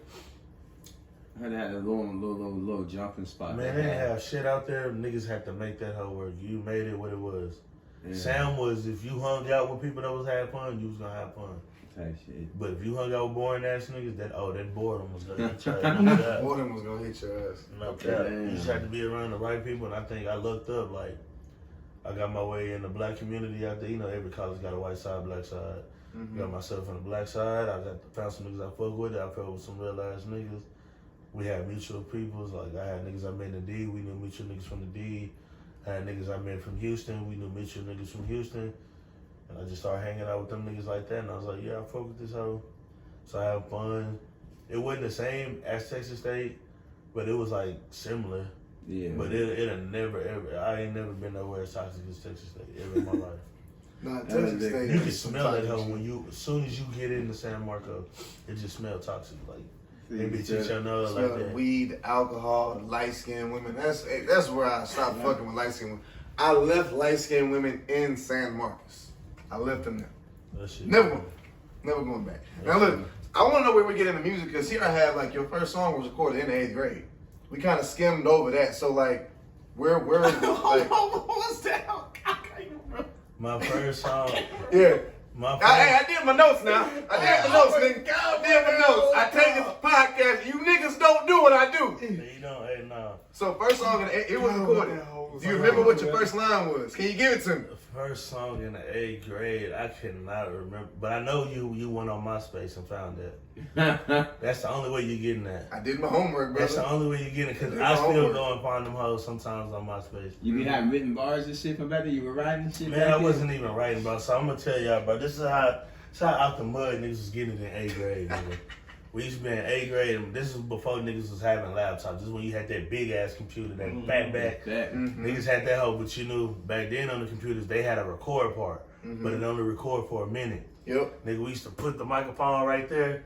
We used to play the instrumental out the speakers loud as fuck, and we would record, and you be waiting, and as soon as that bitch say that minute to stop, you hit the button again, so it keep on recording and add on. So if you would listen to the songs, you would hear just this random ass beat cut drop. That's where the time that minute was going out, and we was trying to hear you hit that. Man, it used to be me and my partners been a microphone like this. Every nigga yelling in that hoe. I'm dead, bro. That's not how we used to rap in Tyree House, bro. Don't know what we doing, but we just doing shit in the 8th grade. At this time, this is when a lot of niggas in Dallas coming up. Stanky Leg had already hit the streets. Yep. This is Thug Boss Nation and already took over. Now they introducing Young Nation. So we got the whole jig and the skits in there. So every nigga wanted to make music. Niggas wanted to make twerk songs. There's also the slow song era. So this is when niggas is grinding on bitches. So in the middle of so niggas was in that hoe. Now I remember my freshman year. I don't know if it's still on there. My freshman year, me and two of my partners I figured out we didn't need that shit no more. And we came up with this shit, what was that shit called? Where you actually could record, and we had like the microphone, and you could record the real way. I downloaded the instrumental off YouTube and put that bitch on there. And when I do that, I ain't know how to mix and master yet. But this is my first time recording the song. And we made this song called Shake That Ass Like Jelly. Okay, I already know that. I already know where that motherfucker was going. Shake that ass like jelly, bro. And my partners, they know exactly who they is. Them my 115 niggas, they gonna know, like, I remember we made that hoe, just us three at the crib, moms was gone, nigga, we upstairs, we in that bitch recording that hoe, and I'm downstairs making a little weak ass chicken, nigga, I'm baking chicken in the oven. And nigga, you know, niggas know how to cook, but you don't know how to cook, cause you just now getting introduced on being able to do everything, nigga, so I'm in that hoe making some chicken downstairs. We upstairs recording Shake That Ass Like Jelly. And we made another song time ago it was called. But I just remember that Shake That Ass Like Jelly because we was in the house, Shake That Ass Like Jelly. Bitch! Like we was in the house. Bitch, yep, there you go. And that's what we was doing. And that was like one of my first real song, like. That you took for real. My first song I took for real was called Let's Make Love. Okay. Let's Make Love, but I had to take that out. Remember we talked about the snitching shit earlier, so it was, you know, a nigga that we thought was a partner of ours. Let him tell her we was day one brothers. We was day one friends, something like brothers. That's what he said in the statement. I'll never forget that. That's his opening line on that paperwork. That's why I say check that paperwork. Damn. That's his opening line on the paperwork before he started snitching on everybody. But he was on the song, so I actually took the song off SoundCloud and everything. Because, bitch, I ain't finna have my name attached with you no more. Like, we not locked in. Yeah. So, Shit right on. yeah, that hoe was called Let's Make Love. That's like one of my first ever serious songs. And then I made like two other little bullshit songs in high school and I stopped. Then we get to college and I record, Cause we talked on camera, you was doing stuff at T-State. Yeah, I was doing shit at T-State. So then we get to T-State. My first song that I made at T-State was Gualanese. Okay. And Gualanese was so funny because I hate that song, but so many people remember me for that song. Mm-hmm. But I would say that hoe was catchy because, you know, the hook was like, I speak Guala, Guala, Guala. I know Guala. That was the hook on that hoe. And I was performing that all the time. Like, when that hoe came out, I was getting little bullshit shows out there. Everybody wanted you to perform. Facts, niggas doing that hoe at home night and shit. Like, I remember the first home night I performed that hoe at, like, niggas wouldn't let me let that hoe. I'm dropping other songs, but they don't want to hear shit but Gualanese. And in my head, I'm like, bro, this hoe suck. Mm-hmm. Like, but it resonated to somebody, though. At the time when I made it, I thought it was a good song. Mm-hmm. But by the time I made my next 3 songs, I realized, no, that hoe was trash. What was I doing? Like, right. I don't even know why I made this hoe, but niggas fucking with it. And then what made me be like, okay, to take it serious, I dropped a mixtape. But outside of the mixtape, I dropped a song called Stick to the Code. Okay. Stick to the Code is the only song I've actually ever wrote the whole song. And it's crazy, I wrote that hoe taking the shit. Like, when I tell people that, I be like, yeah, bro, I was actually taking the shit when I heard the beat. And I sat up there and wrote that whole song while taking the shit and went and recorded it the next day. But I was on that hoe, like, I was just riding, I was really just speaking that shit on that hoe, and it was like, mm-hmm. people was fucking with that hoe, and it's like, no, you got some flow, you got some bars behind you. Mm-hmm. And then I dropped the mixtape, then I chilled a little bit, then I got back in the booth again, I gave another little bullshit mixtape called No Deal. It had a few little bangers on that hoe. And then, like, both of them hoes are still on Spirilla to this day, Stick to the Code and No Deal. Had them hoes. And then I fell off for a minute. After No Deal, I fell off tough. I dropped No Deal 2017, and I don't think I dropped another song again till 2019, 2020. I think it was beginning of 2019. I think that's when I dropped Stay in Your Lane. Okay. I dropped that song, Stay in Your Lane. That was about 2019. Then I just Stay in Your Lane. I backed out and made Stupid, Lose It, and Dum Dum. And Stupid was the one that caught everybody. That was like how OL started doing. Okay. Stupid was that song that had everybody going. Okay. And I was getting love with that hoe. At this time, I'm at Sound now. So I was getting love with them hoes. And then I stopped. I ain't dropped shit in 2020. Like, any song only thing I did in 2020 is I uploaded all my old songs. I had just got my Apple Music. I just uploaded all them old songs on Apple Music in 2020, but I ain't really dropped no new songs, ain't do shit. And that's when I told you off camera, I was like, niggas was asking like, where you at, bro? You need to drop an album. And I kept on telling niggas I'm gonna drop an album. I remember I used to be on Instagram, which I want me to call that bitch. Mm-hmm. Man, I ain't been to the studio yet. Like, I went to the studio one time in 2020. I made one song in that hoe, Mm-hmm. and I ain't even released that hoe till 2021. And really ain't even boost that hoe when I released it. I just put it out, like, just to have another song on there. I ain't even tell nobody, hey, I dropped him the song. Okay. But 20. Him all the time, saying, nigga, you quit. Yeah, like, You're them a niggas. teacher now. He just be on my ass. I'm like, you ain't serious, you ain't trying to play, you ain't trying to do this. And then what really got me into, hey, you got something, was I was at the crib, I'm in my apartment. This is now I moved over here out Cypresswood, so this 2021, moving over here out Cypresswood. I already had the beat to Oh Well. Okay. I already had the beat. I heard that hoe, I was like, I fuck with this hoe. And then I remember I was freestyling on that hoe, and I said, yeah, and I'm giving me for a nigga, hello, well. And that was just me freestyling. I heard it, and then when I said it, I was like, that needs to be my hook right there. Mm-hmm. I didn't have no verse or nothing yet until, what was that, 4th of July? That was 4th of July 2021? Yeah, this is 2021, 4th of Okay. July, so remember I say me, Sid, and Bruno. So, Yeah, so we over there, man. We over here at this nigga Sid house, and Demarcus over here, Kareem. being niggas, and I ain't gonna put nothing on camera. You know, we just popping off fireworks and all that. That's all we doing, popping fireworks. Popping fireworks, and Laws came over saying there was some other shit that it would. You know what you know how Laws be, so. mm-hmm. They was actually trying to take all 3 of us to jail. Now, mind you, I told you I really keep it in the script. Like, I ain't gonna go speak on my record, my history, all that on camera. But, you know, I done been out there before I did my diligence. Mm-hmm. Man, they was trying to get me so bad, it didn't make no sense. Like, they already had everybody in handcuffs. They got us in the car, but they actually have no real reason to take me at the time because everything against me, you can't prove nothing at this moment. Mm-hmm. So, and what fucked us up, well, they was trying to get us for guns, but Mhm. my gun was outside. Mm-hmm. Yeah. So they saw my gun, they saw my partner gun. yeah. His shit was in the car. Yeah, my shit in the car, and I ain't had a clip in it. I had put my shit in the trunk, and the clips wasn't in there. So you can't say I didn't. I'm talking about they put on my shit. I got an automatic shotgun. That bitch just like a Draco, but it shoot out shotgun slugs. Okay. So they seen that. They like, damn, you seen this shit? Hey, no cap. Nigga sound like a nerd ass nigga. Bro, they look at that nigga Girl, you see this shit, Bart? They Niggas nervous was as shocked. fuck because that nigga, when he picked it up, it looked like it's just a regular 223 or something.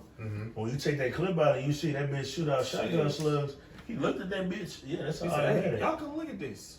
And nigga ain't seen no shit like that, so they trying to get me. Then when you put my name up, my shit come up, and niggas just trying to get my ass. But then when you go through, you realize I beat all them cases, so it ain't shit on that record. Yep. All them hoes say beat. So then it was like, damn, like we gotta let this nigga go. So they ended up letting me go and took them niggas. But you know, niggas is getting out, bro. Niggas ain't sitting in jail. No, yeah. So literally after these niggas, and it's crazy because I already, before this happened, I have a studio session. That's why I told you I go to Sam. I did the all day session. Okay. I made about 25 songs in that bitch. Yeah. I'm already knowing I'm finna go do the studio session, but I said I'm not leaving this hoe until him and Bruno get out. I waited. He got out first. He called me like, yeah, I'm good. Then Bruno called me. At the time, me and Bruno roommates, so I go pick Bruno up, drop that nigga off. I said, all right, I'm finna go shoot to the studio. Get in the studio, I told you the first song I do was the Where You Been At. Because I had already had that on my mind. Niggas been like, damn, Pac ain't dropping no music. Whole year done went by, 2 years done went by, we ain't got no album. I did the Where You Been At. Then after that, I told him to throw the OL beat on. I kid you not, man, we can call this nigga now, my nigga Sam. Sam is my engineer. Sam will tell you that whole day, all 25 songs, I freestyled every song. I didn't write none of that shit down. The only thing that was written down before I went in there was the hook to OL. Everything else I freestyle. As soon as they put that hoe on, I dropped the hook. I said, all right, now I'm finna do a one take through this whole song on both verses. Did that hoe. As I'm going, I say, bro, as I'm freestyling in my head, I say I have to mention Sid and Bruno going to jail. Like, I gotta put that in the song. Like, and I kid you not, I'm doing this in my head as I'm freestyling. Like, you gotta find a way to make that shit rhyme, tie in. But I did that hoe hit perfect. And at the time, like, I did think Where You Been At was gonna be the one because of the build-up. You know, you hear Where You Been At, you got all the people on the intro talking like, damn, Pac. You got people talking at the end. I say, Where You Been At gonna fuck the streets up. Man, I dropped that, oh well, I ain't never had my phone blow up so much like that, bro. I done watched that motherfucker about 10 times. That was crazy. Niggas call it, I'm That talking about was just niggas. a fun ass song. That's what I'm saying. Like, That was just a that's fun like, ass song. Yeah, that is one of them bops for real. So Niggas was fucking with that hoe tough, and that's when I knew between them. And at this time, I had only dropped them to as singles. I haven't shot the videos or nothing. But I tell them niggas, because we're going to Vegas like this year, I say, bro, I'm gonna shoot the video to OL. We shot that hoe in Vegas. I said, I'm gonna shoot the video to OL in Vegas. I knew that shit wasn't in fucking Houston. No, It looked like fucking Vegas. We was in It Vegas did look, like because I a seen the motherfucker. fucking houses and I was like, I ain't no fucking Houston. Yeah, Okay. Shot that hoe, shot that bitch in Vegas. Outside the Airbnb, I'm assuming. Yeah. Outside the Airbnb and on the inside of the house, shot that hoe in Vegas. Then as soon as I came back from Vegas, my second day back from Vegas, I shot the Where You Been At video. Dropped both of them hoes. And then people was on me tough, like, yeah, I'm fucking with them, like. So then I backed out, I dropped another song, I dropped No Love next. Okay. I actually ended up taking it off Apple Music because I know I was putting it on the album, so I backed out and took it off. Okay. But I had dropped No Love, just a different type of sound. And then, I had to switch it up on everybody. I dropped Paradise. Niggas had been hearing all the gang shit. I said, let me do something for the ladies. I get on Paradise. And I was like, you know what? I'm still fucking with the ladies. I backed up, gave them Freak. That was a bop too. That is a bop. Yeah, Freak. That is a bop. And it's crazy because I actually didn't like Freak. It actually took him and my other partners to keep getting on my. Freak wasn't even supposed to be on the album. Are you sure? I sent them niggas. I actually sent them. I got 2 group messages. I got my niggas from Tech State, my college niggas. Then I got my day one niggas, my 115 niggas that I grew up with. I sent both of them the track list. The first thing these niggas ain't talking about none of the songs they never heard of. Asked about this. First thing these niggas said is, where's Freak at? Damn, I was like, damn, niggas fucking Freak that tough. Like, y'all want that hoe that bad? And niggas was really yelling at me, so I had to call the nigga that did my cover art and all that. Say, hey, bro, can you add another song on that hoe? Put Freak at the bottom. Like, it's crazy because when that nigga sent it to us, he's like, "Oh, this is Tory song." Then I'm listening to that. I was like, "Nah, bro, this hoe go hard." I was like, "Nah, nigga, this hoe go hard." That nigga said, "For real?" I said, "Nigga, nah, this hoe like, go I wasn't hard." thinking niggas, like, it was just a different vibe that I wanted to give people. But I wasn't thinking niggas was gonna just be on that hoe like, But niggas be singing her, niggas like the hook on the hoe. Then I got this favorite line I use in a lot of my songs, and I'm forever using it in my song. It's I'm a Texas-made nigga, and I say this all the time. I'm a Texas-made nigga, need a Texas-made bitch to bounce that Texas-made ass on my Texas-made dick. Like, there you go. I'm gonna say that forever until I die, cause I love Texas women. So that shit blew up right there. That's when and like as them hoes was hitting, and then I started doing shows again. I started getting booked for like little spring shows and showcases.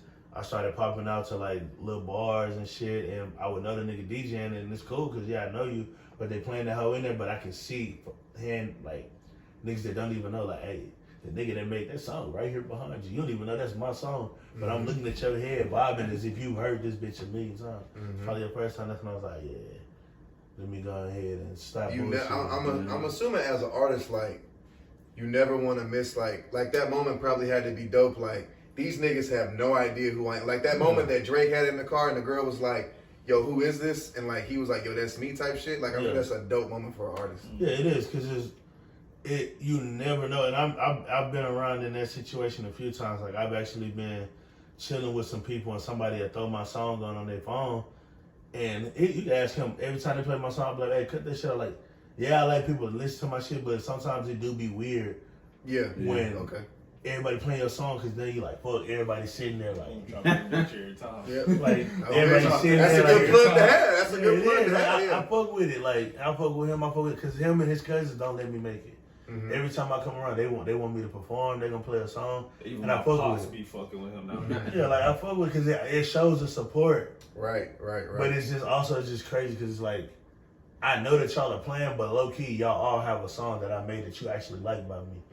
And that's good when it's people that you know, because it's them the hardest people to impress. Yep. Because y'all know me in real life, so you don't see me as the artist or the rapper. You don't see that. Yep. You have to force yourself to sit there and listen to my shit. These other people don't know me like that. They gonna jam my shit, and I think that they ever. But you talk to me on a daily basis, right? And we don't talk about music on daily. I don't sit up there with this nigga and talk about my music career. We talk about what we be going through in life or what's going on, what we got planned. So then when I back down and drop some music, you like, man, I guess I'll get this nigga a listen. And then you actually like that hoe, so it's like, shit, I know you fuck with it, but it's even crazier when I see complete strangers and I'm just like, that nigga has no idea. Like, he really just shook my hand. He walked by me talking about, what's up, player? Shook my hand and ain't even know, bitch, you just bobbing the fuck out your head to my song. Like, you was over there, you probably wouldn't ask the DJ. Like, or niggas should jamming her like, that's his damn shit, like the little thing I got. I be seeing it like when I go on my weekly updates and monthly updates. I'll be like, yeah, this song, I was like, damn. I mean, a nigga was probably somewhere heard that bitch was like, no, I need that. And they tell me the song and how many times that bitch. So I'm like, yeah, niggas fucking with them hoes. Like, I'm telling you right now, I'm trying to get over a diamond, nigga, by next 3 months. And it's crazy. I'm trying to get that bitch certified. Oh well, is forever always going up. Like, no matter where I go, a lot of people, like, I did an interview right after I dropped the album with this other podcast, Talented Ones. That's when I wanted to get you on. As soon as you dropped on the 22nd, I wanted you that week, but we had a schedule conflict. Yeah, I did that hoe, and that nigga was like, shit, Oh Well was the song for me. It was like, I heard you on Oh Well, and then I started hearing your other shit, then I realized you had more than one flow. But I was like, damn, yeah, niggas is forever just gonna love it. Like, even when me and you got introduced, and you came in that hoe, like, before I even seen your message, I hadn't even seen your message. Bro had sent me a screenshot because I was actually at work. So he sent me the screenshot of what you said about Oh Well, and I was like, that's crazy. Like, bro, loving Oh Well, don't even know shit about that hoe, but that's the song that they got you in tune. And when you talking about it, you telling me like, yeah, but it's the one like that hoe going up. So I'm like, I gotta keep that bitch around. That's why I was like, that bitch gonna be on the album too. Like, I don't give a fuck how many. I even thought about doing a remix, bitch. I gonna keep hearing this. We give a fuck. Yeah. You might be able to have some shit on, like have somebody on the hoe to get it, you know, a little bit more out there than all it is. I'm doing my due diligence now. I'm doing what I gotta do for you. Yeah. Because for me, it's 3 a.m. in Miami. Oh Well. Yeah. Freak. Where You Been At, and Standing on Business. That is my top 5. That is it. But I really think I'm gonna put Standing on Business as number 1 as and Oh Well too, because when niggas piss me off, I'm a jam Oh Well. But right now I'm kind of like getting my bag. Like if you gotta get in your shit, I want to hear Standing on Business. Yes, man. So it's crazy because my favorite song on the album is actually the least played song on the album. Which one? 2 a.m. Studio Flow. 2 AM studio flow? That was my favorite song. That was when I recorded that song, that's the song I feel like I put a lot of emotion behind because I called my homegirl, I let my homegirl do the intro. I was like, I need to have this whole live. Like, I'm in the studio, I want to call this whole 2 AM studio flow. Let me get a girl on this whole, like, talking shit as well. And I got the right homegirl for it. Like, she got that voice, she got that, like, she a hood girl. Like, I ain't gonna call her ghetto. She grew up in the hood, but she's smart, she classy. So she has that sound that you want to hear on the track, like, that's gonna keep niggas in tune. Like, damn, who this bitch? So I got her on that hoe, got her to do that shit. And I know she gonna make it sound good. She gonna make it sound realistic. Like, if you ain't know no better, you'll think that's my gal. Ain't even my gal, that's my homegirl. So I get her on that hoe, but that hoe I just felt like was a different sound for me. Niggas is so used to, even when I switch it up, niggas is so used to me coming on that hoe telling you how I step on shit and, you know, the drugs and all that other shit with the woo. So I was like, when I came on that hoe, bro, I came on that hoe to let niggas know, like, I be out here working, but, you know, my head be fucked up sometimes. Like, I be in different spaces, and this is what keep me sane. And then I mentioned the part, like, I wish that I could see Lydell headstone. Lydell was one of my best friends that passed away. I never seen Bro gravesite yet because they buried him. He originally from Louisiana, so that's where they took him and buried him at. And I just ain't never had the chance to get out there. And he had this, like, ducked off cemetery, so if you're not from there, driving there, you'll be confused. Like, you'll need somebody to guide you to how to get to that bitch and maneuver through that house. So I just ain't never had, like, I've been out there in New Orleans, but I ain't never got to go see it shit, so it just be fucking with my head. Like, I still remember the last time I seen my partner, and then I still remember a nigga chilling at the crib with two of my other partners and getting that phone call, and they're like, hey, he gone. And it's crazy because bro died, and he wasn't even supposed to be where he was at. He was supposed to be on his way to Texas. And bro took a detour and stopped in Louisiana to surprise his mama. But he was supposed to meet his mama in Texas. She was gonna come meet him out here with his cousin and shit. So that shit just like, it fucked my head up. Like sometimes when I get, you know, nigga, everybody getting their feelings sometimes, bro. Boston like, got feelings too. Like, I'm not no emotional ass nigga, bro, but I never act like I ain't never been depressed before. And I ain't gonna act like shit don't bother me. I don't show that shit because I've been raised and I'm used to just covering that hoe up, and that's just how I've been taught, but that shit still fuck with a nigga head. So when I made that song, like, those type of shit I was thinking of, like, bro, like, niggas don't realize I smoke weed as a coping mechanism. Yeah, I like smoking, but I also, that's how I cope with a lot of shit. That's what keep me sane and keep me out of shit. I drink alcohol, and it's crazy because I can drink, bro. I don't get drunk fast. It take a lot for me to get drunk, but it's like, nigga, I started drinking alcohol, niggas, like, nigga, that's my mama raised to my mama, I never drink. Because we got a lot of alcoholics in my, like, real alcoholics in my family. They used to be like, I ain't gonna never drink. But shit, when you start dealing with shit, nigga, and you feel like you ain't got nobody to talk to, the first two things you can turn to is the bottle and the blunt. That is true. And that's what a nigga used to just get through so much shit. So when I was making that song, that's what I was going through. So I felt like niggas was gonna focus. I was like, man, I came on this hoe with a different flow. I gave them some different shit. I gave them a bad bitch on this hoe. Man, them niggas didn't appreciate that shit. That hoe the least played song on that motherfucker, man. Screech took off, but I knew Screech was gonna take off when I did the mic check video for that bitch. And yeah, that shit was hard. Yeah, that shit was tough. Yeah. Everybody had been begging me for that hoe. Like, one of our partners used to be on my ass all the time. Like, bro, hurry and put this hoe out. But it was other people, like, so I knew when that hoe hit, it was gonna take off. 3 AM in Miami was a sleeper. I didn't think a lot of people was gonna fuck with that hoe. It's tough. I knew niggas was gonna like it. I felt like that was gonna be like one of my club songs. But niggas actually started fucking with that hoe tough. But the one that caught me off guard, that blew up, and is actually my #1 played song over OL on the album, is Mr. Kapone. Niggas be jamming the fuck out that Mr. Kapone. That hoe, and I thought that hoe was gonna be like one of the lower ones, like least ones played, because I used a lot of samples, but in that Mr. Kapone, I used the OJ's Who Are My Samples on that beat by Trash Bag Beats. I used that hoe, and niggas was fucking with that hoe. Like, it was like, hey, this Mr. Kapone go crazy. Like, I'm loving this hoe. And then, like I said, Streets, that hoe took off. What was another one that niggas was fucking with? What was that other song? Star. That's what it was. Star took off too, and Standing on Business. But I think Standing on Business is gonna overshine when I drop the video. Yeah. Once I drop the Standing on Business video, I think that's gonna be the one that's gonna overpower the rest of the songs. Just because it got so many different people in that hoe. Like, I shot that hoe at my listening party, so. Okay. I got a bunch of people in that hoe. We fooling. niggas is actually genuinely drunk at this hoe. Like, we recording this hoe drunk. Okay. Niggas, so niggas just doing stupid shit. Like, I remember, I ain't even know. I popped the champagne bottle on the video. I'm drunk as fuck, but I know I popped the bottle on that hoe. I thought I chunked that hoe apart. But that bitch hit somebody car. And then, but I ain't even care. Like, I just kept on recording. Like, nigga, fuck that hoe. Like, I don't give a fuck who car it hit. Like, yep. He didn't even know it hit a car. Like, was it outside or we shot it inside and that's but when it hit the car, we was outside. Like, okay, got you. So niggas is just drive fucked up. Pop that bitch through it on thing hero. Boom! And everybody laughing. I'm like, damn, what we laughing? I'm thinking niggas laughing because I'm out here drunk. Like, popping up. Come to find out, they like, nah, bro, you can hit somebody's car with that bitch. Damn, for real? Shit, oh well, they shit good. They ain't gonna say nothing. They shit bro, good. it's been break some. Break some. What be taking you like when you get in the studio? Because you were saying earlier like you be drinking and smoking.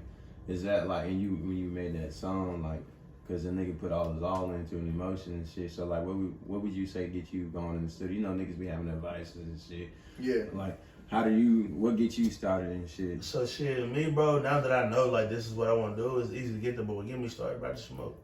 I don't drink in the studio. That one, I won't get drunk in the studio. So I feel like I'm gonna go in there because when I get drunk, I'm goofier than what I am.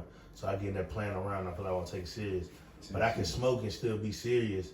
But I also think smoking just helps stimulate my mind, open me up a little more. Because when I smoke, I think about a lot of shit. But that's when I'm thinking about a lot of shit, I start thinking about shit I've been through, shit I've done. My vocabulary will open up sometimes. Like I start thinking, just getting into deeper thoughts. And I start thinking about shit. I'm not going here like I don't like writing. I do punch-ins or I freestyle this whole song through. We're just gonna go back and fix it. If I said a word wrong, like a few times I freestyle, I might have mispronounced the word, and I gotta go in and just re-say that whole. But I ain't trying to write shit down. Like I'm trying to freak because I'm one of them niggas. I'm gonna go ahead and make all these songs, and all these bitches gonna get played. This is what I'm gonna do. So I just smoke weed, and I'm one of them. I can't go in the studio I can do it in an hour, but I don't like going to the studio for an hour. You need to be in there? Yeah, like if I go to a nigga that's not my normal engineer, Sam, shout out to my nigga Sam, he's gonna get you right every time. But if I go to somebody that's not him, then I do like 2 hours, 3 hours, because I'm not used to you, so I'm gonna go in there and work with you. But Sam know what it is. Sam know when I'm coming, we doing an all-day session, but Sam is so used to me recording, he knows what I'm gonna want to hear, what I'm gonna want fixed, the type of edits I'm gonna want on there, if I want any effects, where I'm gonna want that hoe at. Yeah, and it's like, I really don't even gotta tell you, so me and Sam get in that bitch, shake hands. I already sent him all the beats I'm gonna use. I let him sit down, get everything set up. I'll probably eat whatever I got, smoke my first few blunts. I get in that bitch, let's go to work, Sam. But we finna be here working. We'll finish the song.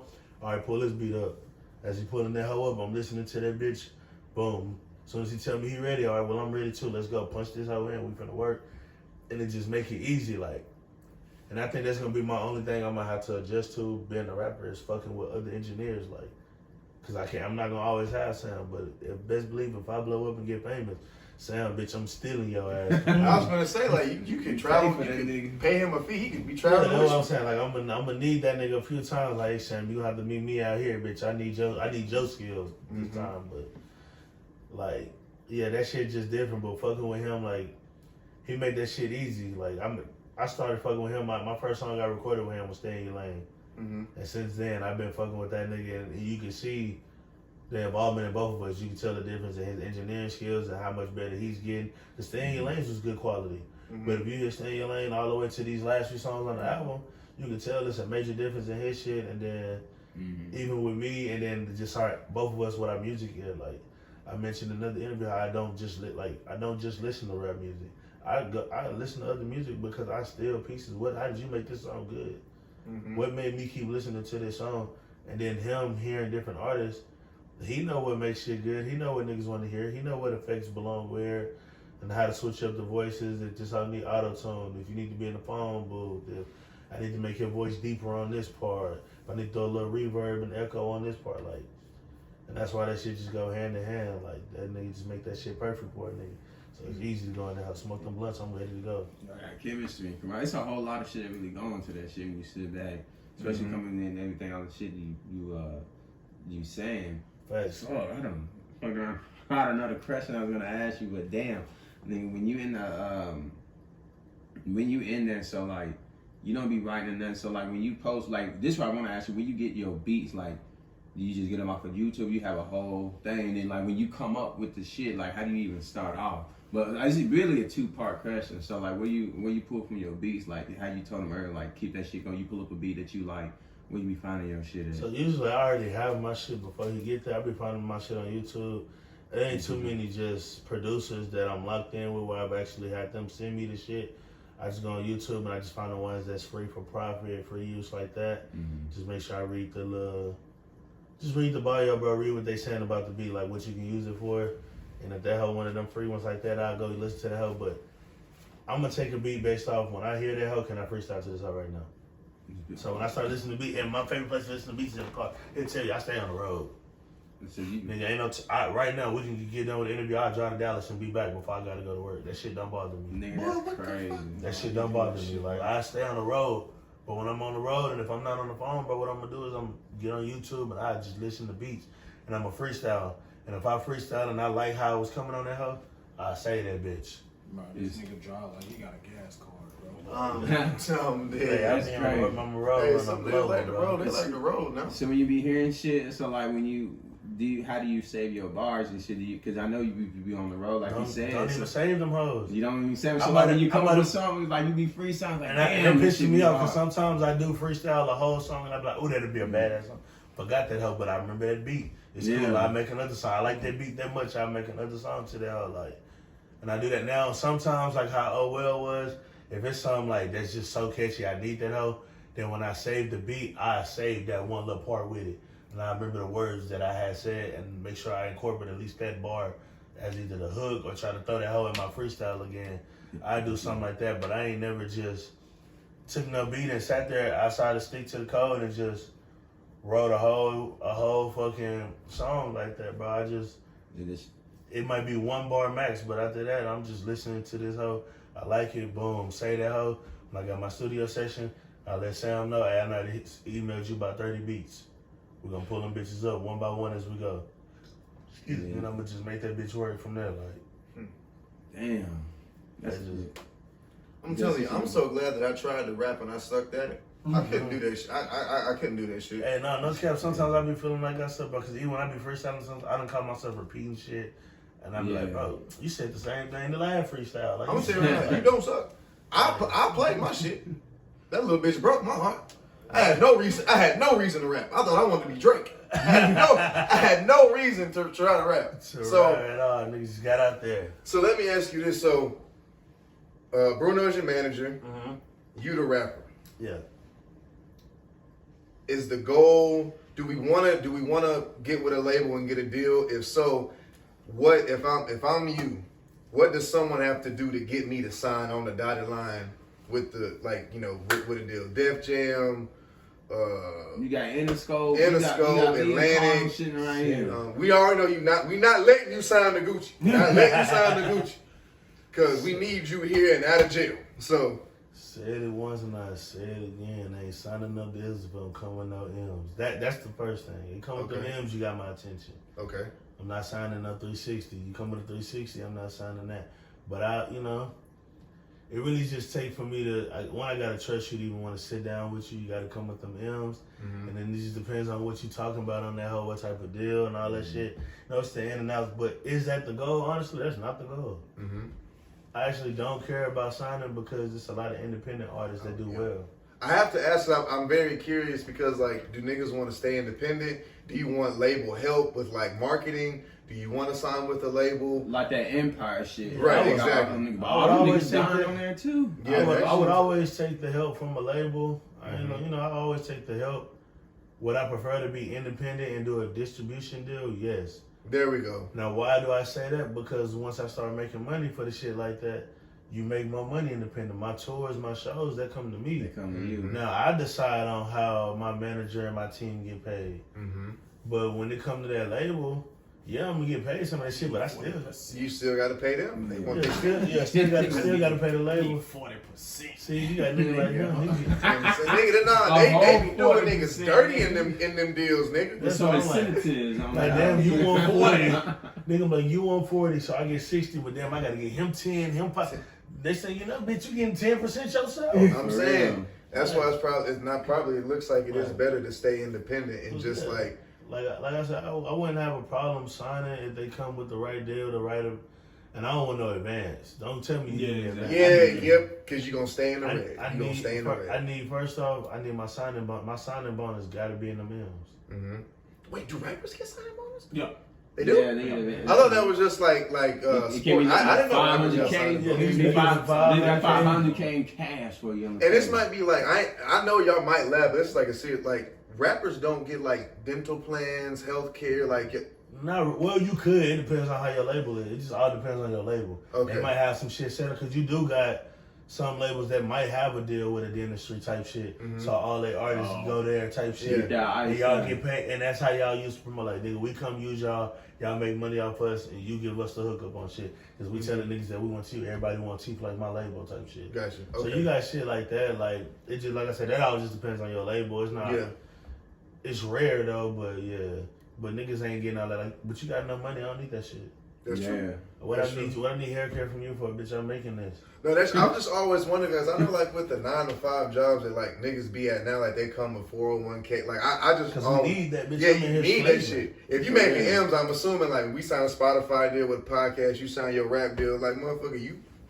At least M's, you better figure that shit out with your dental plan, your health care, and your vision and all that shit. You better figure it out. That's on you. So yeah. Who a Houston artist you'll fuck with out here? Good question. Houston artist. Cause you got a little Jeremy out there representing. I ain't gonna lie. Houston artists I fuck with for sure. I would fuck with Lil Jeremy on the song. I would fuck with D Baby on the song. Hey, ain't gonna lie, D Baby be talking that shit. I fuck with that nigga on the song. I fuck with Maxo, but I don't think me and Maxo would make a good song. For real. It's crazy when I was like, y'all almost kind of sound, their voices like, it's almost similar. I don't really know if I want to hear him and Maxo on the record. Yeah, that's just me personally. And I feel like the way we flow, because Maxo has a unique flow. I fuck with Maxo. He got a unique flow. Mm-hmm. And I just don't feel like me and him on a song, it would go hard together. Mm-hmm. I feel like... I've been telling him, he need to get B King on Freak. I would fuck with B... I cannot say her name on camera. But if you do, you already know what the fuck I'm talking about. Out of there if I send it to him. Out of there. He is out of there. If that could happen, that should happen. That would be live, bro. If it was B King, I would do that. Like I would do the Freak with B King, but that's it. Like I don't think I would do like a normal song with B King. You don't need to. Yeah, Freak or something like that, I would do him. Another nigga I fuck with though, I fuck with Sauce. I feel like me and Sauce can make a good, like how I did Star, War Myself, and Mr. Kapone. I feel like me and Sauce on one of them type beats. I feel like we'll run that off. But top two would be Lil Jeremy and D Baby for sure. Okay. Them the main two niggas I listen to the most out of Houston anyway. So yeah, you got somebody else you would fuck with that's not out of it, just anybody in general in the game. In the game, top 5. I just told you I hate that question. Mm-hmm. I ain't even gonna ask. I really don't listen to a lot of. You ever listen to the niggas? I listen to the niggas. I just don't listen a lot. I listen to a lot of underground. Yeah. I'm an underground ass nigga. But niggas that I would fuck with, I'm gonna say nigga artists first. I would do a song with Moneybagg. Mm-hmm. I would do a song with Lil Papa. He's another artist that signed to CMG. He out of Florida. I do a song with him. I do a song with CJ Casino. Okay. I would do a song with Mozzie. I fuck with Mozzie tough. Okay. Actually, damn, I fuck with Mozzie. Let me take Mozzie off that. Hold on. Nah, I'm gonna leave Mozzie. Okay. And my last one, I'm gonna put. I'm gonna split number 5, and I'm gonna put Big Homie G and Eddie Valero. Big Homie G, that's Moneybagg Yo cousin. He signed to the Bread Gang. Okay. He tough, and then Eddie Valero, he an independent artist out of Memphis. He another underground nigga. Never heard. I was gonna say never heard of Eddie. Man, you go listen to Eddie Valero, and that fat nigga be talking that shit. Hey, what about Big X the Plug? Yeah, I'm about to ask you about that Dallas nigga out there. He is like hot as fish grease right now. Big X the Plug, I would do a song. It's crazy because I had a homeboy and homegirl. You got that Safe House remix one. Yeah. I had a homegirl and homeboy told me, came to me, and I don't know whatever happened with this shit, bro. That shit died off after they mentioned it to me. I don't know if they ever said something to him. But shit, Big X, if you watch this whole nigga, I had some people come to me, and they said they wanted to get a song, and they wanted me, Big X the Plug, and this is other nigga out of Dallas, his name Big Legend. Okay. They was talking about that all three of us should do a song. We all three big niggas. Them niggas obviously like wider than me, you know what I'm saying? Y'all some big ass niggas, but I mean I'm big too, but them niggas big. And it was like that whole Go Hard nigga song with three big ass niggas after D, and I wanna say we all I think Big X is from the Grove. I can't remember where Legend is from. I think Legend either from the Grove or South Dallas, but he could be from Oak Cliff, because I know he fuck with some Cliff niggas too. But we from three different parts of the D, if I'm not mistaken. Then that hoe would just be a live ass song like Legend. I mean not Legend, but X hot right now. Mm-hmm. Legend got some shit like he got some shit. He got some little motion out there, and then obviously I got my shit out there, and I got motion out here too. So it's like when it came to me, I said, shit, if y'all can make that happen, I'll do that. I'll fuck with Big X. Big X got some. I think me and him can make some pressure too, and I like that Texas song he just made. Yeah. And it's crazy because he did that, and I'm like, damn, I feel like I'm gonna be a jock because I got this beat. It's like a similar style. It's not the same beat he got, but it's kind of similar. And the flow I was coming on that hoe was on some Texas shit. Mm-hmm. And I was going to talk about like all the, because I got people all over Texas, like all the way to fucking Odessa, Texas. Oh, shit. So I was thinking like, shit, I'm going to come on that bitch with all that shit. But I'm like, damn, if I do that hoe, it's going to sound like I'm jocking this nigga. I ain't got to let this nigga song die out for a little bit. Okay. And then I give y'all something like that. But yeah, I would fuck with them niggas for sure. Okay. And then female artists. Outside of the Stallion, I'm giving the Stallion whatever features she want. Not even mad at it. I'm giving her whatever features she want with the video. Including Lotto. All you gotta do is call. I'm there. I knew he finna get out his body with this one. I didn't see it. Lotto ain't even gotta say she need a feature. She can say, I already got the song ready. I got the song ready. Just give me your verse. We can shoot the video tonight. Where you at? I'm on my way. I'll be there. I'm driving. I ain't got to fly. I'm driving. You in New York? I'll be there by midnight. From Texas. Nigga, I'm giving a lot of the feature. She the one.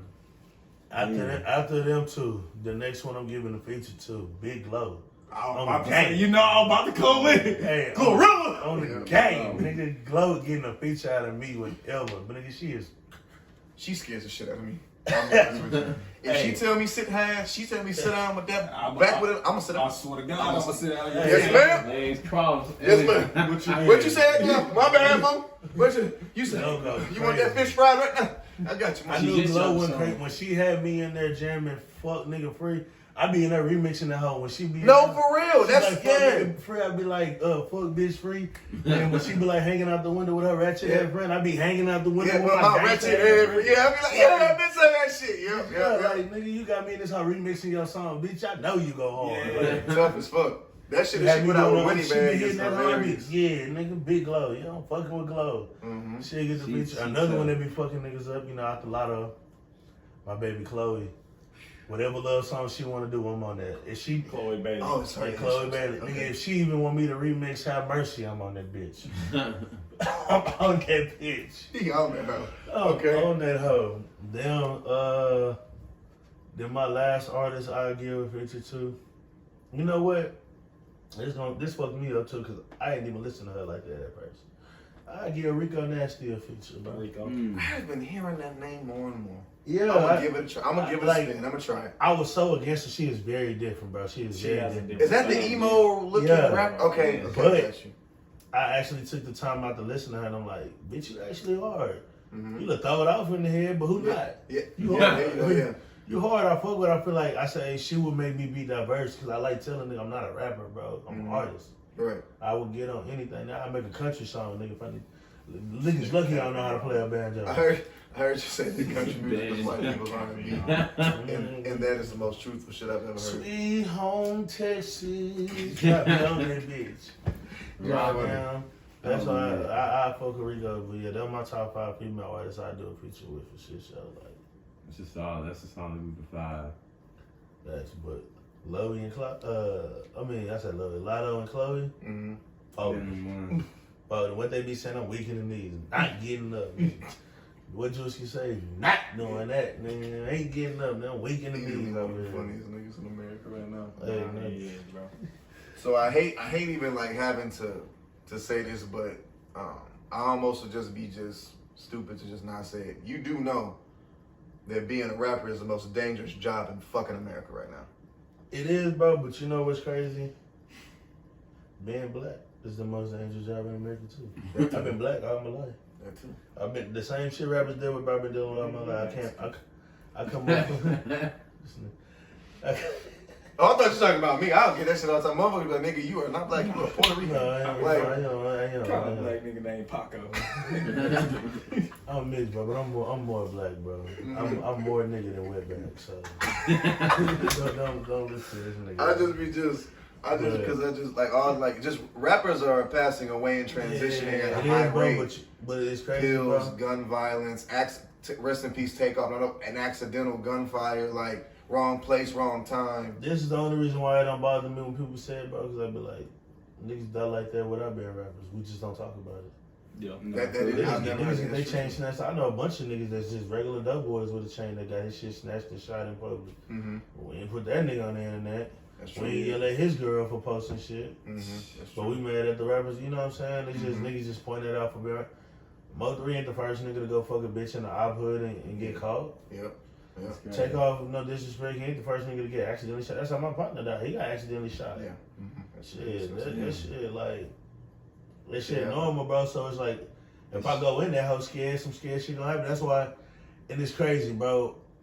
It's this nigga, his name's Spliff D. They call him Mm-hmm. He do a lot of music reviews. Okay. And that nigga started, he made this comment, he was like, a lot of rappers talk shit up. Rappers always talking about you reach for this chain, you gonna die. And I'm like, damn, by this time I already said in a few songs. Yeah, I ain't even got no big ass chain. I got a little gold chain. You reach for this, so you gonna die. That's how I be feeling. Mm-hmm. Testify, you gonna die. But that nigga say, nigga, a lot of them artists that say that shit, speak that shit into the. A lot of artists that say that, they chain done been snatched. Or a nigga tried to snatch your shit, and put you in that situation. Mm-hmm. I was like, damn. Manifestation is real. Just like even with Takeoff, it's crazy because niggas start talking about, Takeoff died, but look at Takeoff last video. He actually got a tombstone behind him that say R.I.P. Takeoff. Yeah, I peeped that. In the video, I didn't even peep it till somebody else pointed it out, and I went back and looked at it, and I'm like, damn, that shit crazy because it went with the theme of the video, so you're not even thinking nothing of it, but then it's like, you low-key really speak some of your shit up, bro, but also some niggas just like, bro, it's life. You famous. It's hard not to get caught lacking, bro, because you still think, even though I'm famous, even though you famous, you still doing normal nigga shit, and you be forgetting, like, damn, I actually can't just pull up and fuck bitches in the hood no more. Damn, I actually can't just go eat by myself at a big restaurant no more. Like, you can't do that shit no more. But we want to do that, like, even Dolph just went to go get some cookies. Nigga. It's like, damn, you really can't do that no more. Like, you gotta send somebody, or you gotta be around a bunch of people, and it's like, shit. The only thing I feel like that'd be good for me is people think I go out a lot, but I actually don't. Bro, we got the biggest group of folders.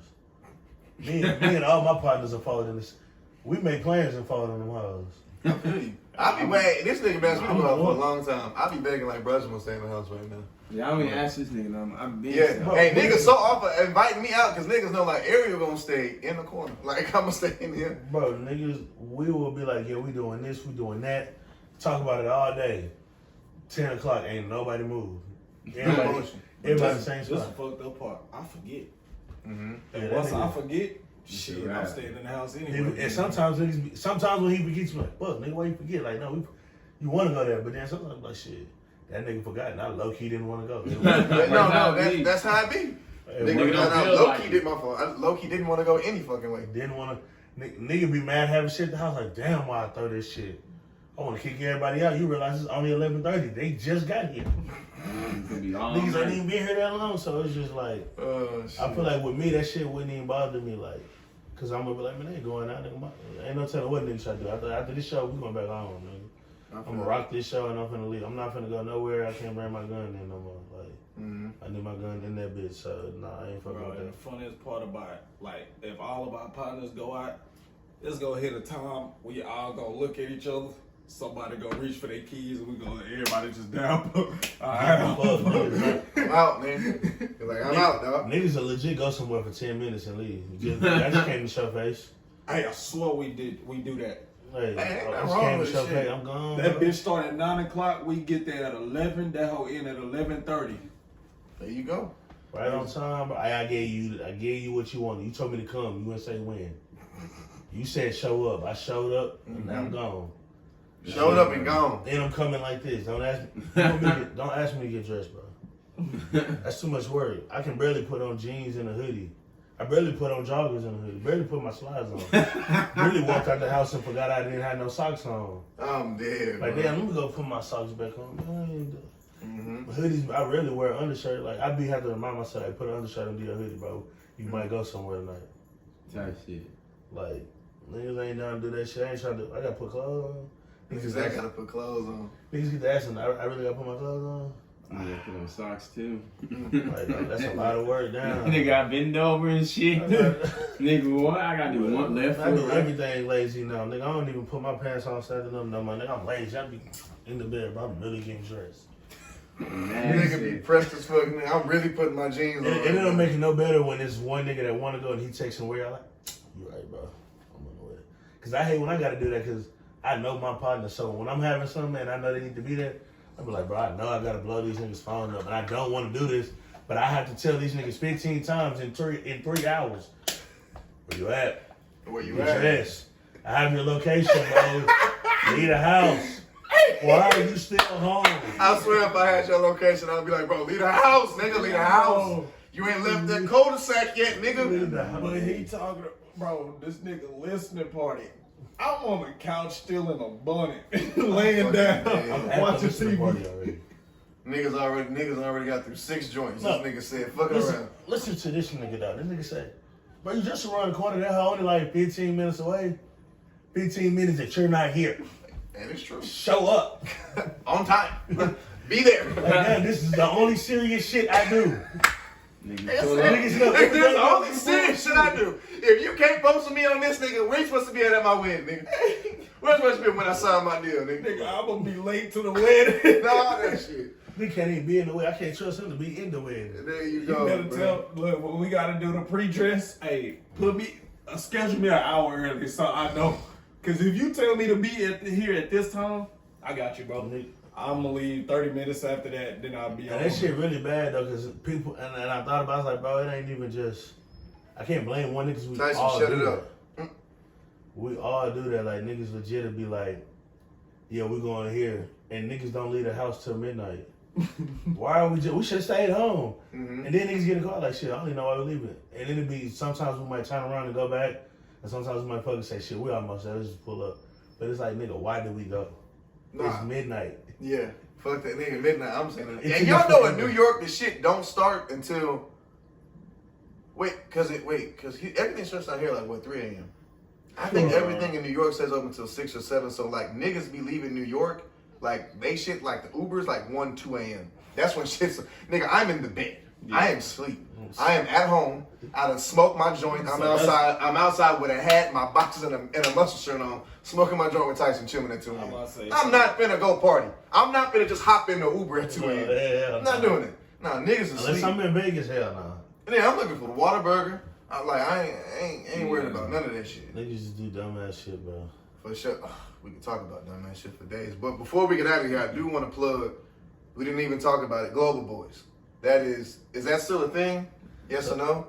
It's a thing. So I don't really want to say Global Boys because we got girls that rock with us, so we just go with Global. Oh, yeah, I'm sorry. No, you good because that's how it started. It started with Global Boys, but it's Global. You see he got the shirt on over there. Yep. We got hoodies, we got the booty shorts, we got some more shit coming. That's another thing we bullshit on. But it just sucks because it's me and him and we two bullshitting ass niggas.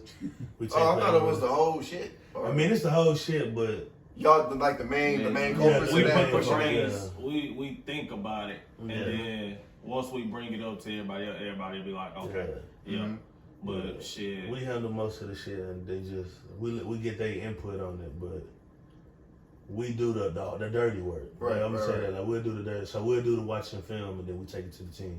Okay.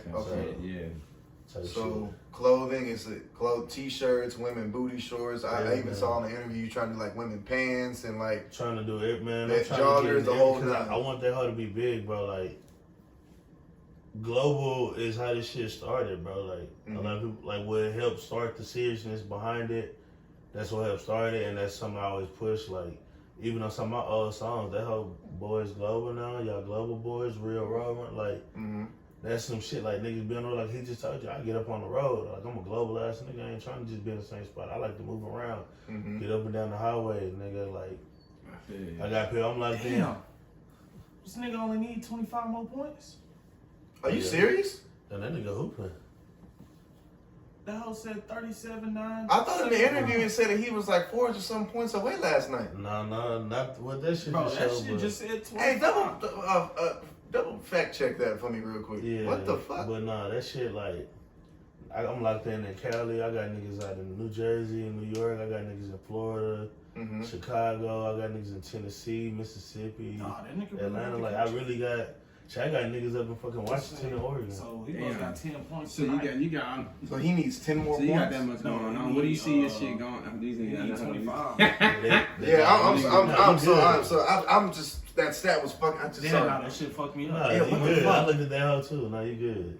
Y'all know that nigga gonna pass that nigga up. No, I mean I just said niggas ain't know that hoe was coming like this. This was before tonight. He got 10 points tonight. So if that nigga scores.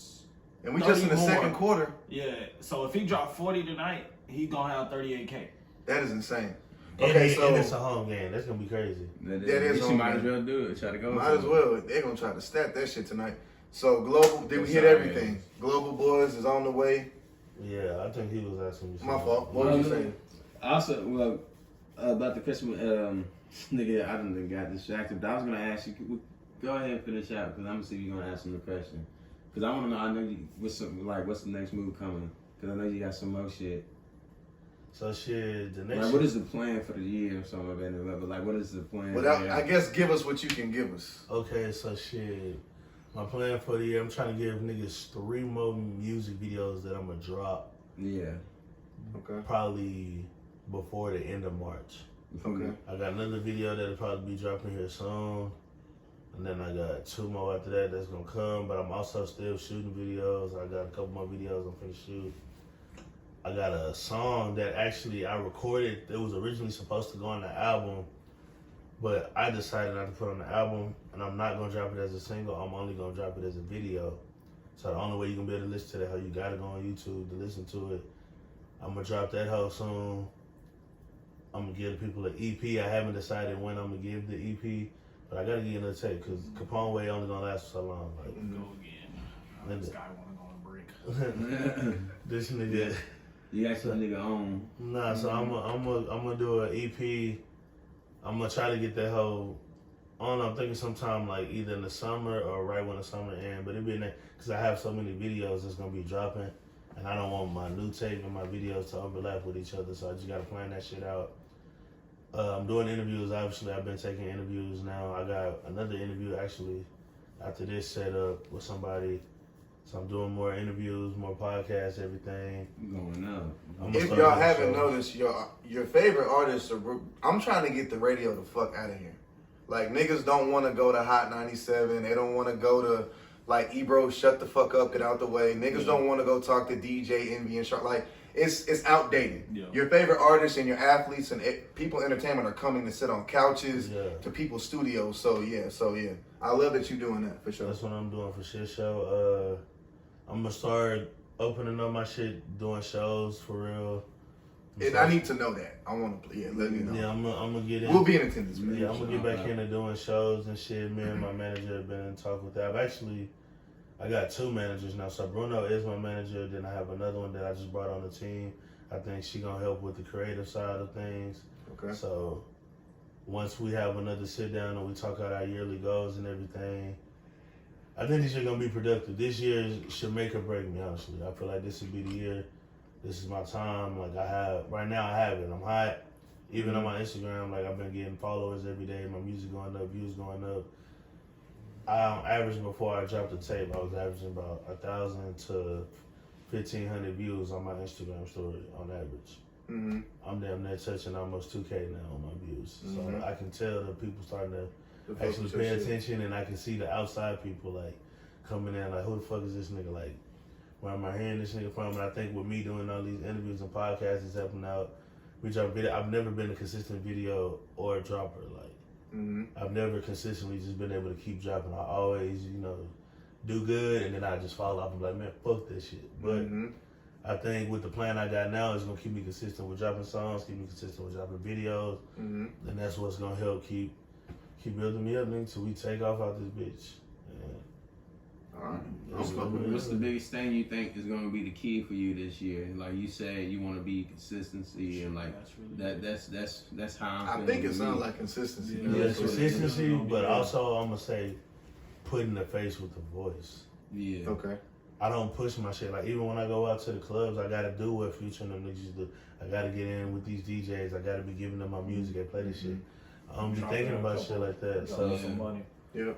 You kind of have to be outside, you know. Yeah, like shake baby. shit. I mean, shake hands, kiss babies, and like all that shit. Yeah, like shit like that. And I don't really do that shit as much. And when I do, I'm so big on being ducked off and just being with the people I'm with, and don't really be worried about what's going on. So I just really got to network a little bit more, and like I say, be consistent. But I feel like as long as I do that and I put myself in the right place, because I have seen where networking can get me just off making friends, getting a name for yourself. I've seen it off being that nigga known for throwing parties and having juice like that. So if I can make it happen in them aspects, even in coaching, if I can make it happen in them aspects, I know I can make it happen in music. It's just up to me really, but I just gotta stop bullshitting, be consistent, and get my face out there so niggas know when niggas think of Paco Kapone, they be like, oh yeah, I met that nigga before, I seen that nigga, oh yeah. Or when I pop out, it ain't no more, what's your name? It's, oh, what's up, Paco? Okay, boom, you know who I am, you listen to my music, oh damn. Nigga want to take a picture with me because he heard my song. He want niggas to know that he ran into me. I gotta force that on people. I gotta force that, like basically just force my name in people's house type shit. So that's what's gonna be the difference maker. What's out of all the schools, what school would you be down? Like, what would be the school you want to coach at? If I was the coach, ooh. You talking about like college or like high school? Just anywhere. If they say they had the job laid out for you. If it was high school, there's a lot of options. I would fuck with a lot of schools in Dallas and in Houston. But if it was college, I ain't gonna lie. The school that I would I like a challenge. And I feel like I would take myself back to Texas State for coaching. Texas State? I feel like I know be a challenge for real. I feel like I know what it takes to turn their program around and make them a powerhouse program in Texas and level them up. And I feel like I know how to sell people, bro. I'm a sales person. I'm a hustling ass nigga, bro. I know how to talk, and I feel like if I get in the right people's house, I can get the right athletes. I can do what U of H did with. I see you got Ed Oliver over on the wall. Yeah. I can do what U of H did with that. I can do what Dion did with Travis and got him in there. I feel like I can do that. And with me being a nigga from Texas and I'm coaching at a Texas school, nigga, I relate, bro. I can relate to all these young niggas growing up in Dallas. I can relate to niggas in Houston. I might didn't grow up in here, but I've been in Houston long enough. I know what you deal with in your hood. I know who beefing. I know some of the cliques out here now. I feel like I know what it takes with the hair. And so, yeah, if I had gave up the music within the coaching and they gave me a college job, I'd go to Texas State for shit show. What position? Got to be running the whole shit. On the cool, I wouldn't even want to be a head coach in college, though. Okay. I would rather be the D coordinator. I always said that. Now, things can change when I get older, but as of now, I would like to be a high school head coach, but if I was in college, I'd be a DC. I'm gonna have one of the livest defenses in the country, and they're gonna be mad when I won't lead it. Bro, we want you to come coach at UT. Nah. I'm keeping that cold ass defense that I got over here at Texas State. I'm gonna keep running this bitch up till I don't want to coach them. I'm finna make them niggas make me the highest paid D coordinator, because bitch, y'all better start matching these contracts. Oregon said they had 15 mil for me. What you got? What you got, nigga. So yeah, that's why I can see if it was some coaching shit. Yeah, that's what it is. I'm with it. I'm fucking with that shit. Damn, big dreams, aspirations, a whole lot of shit going.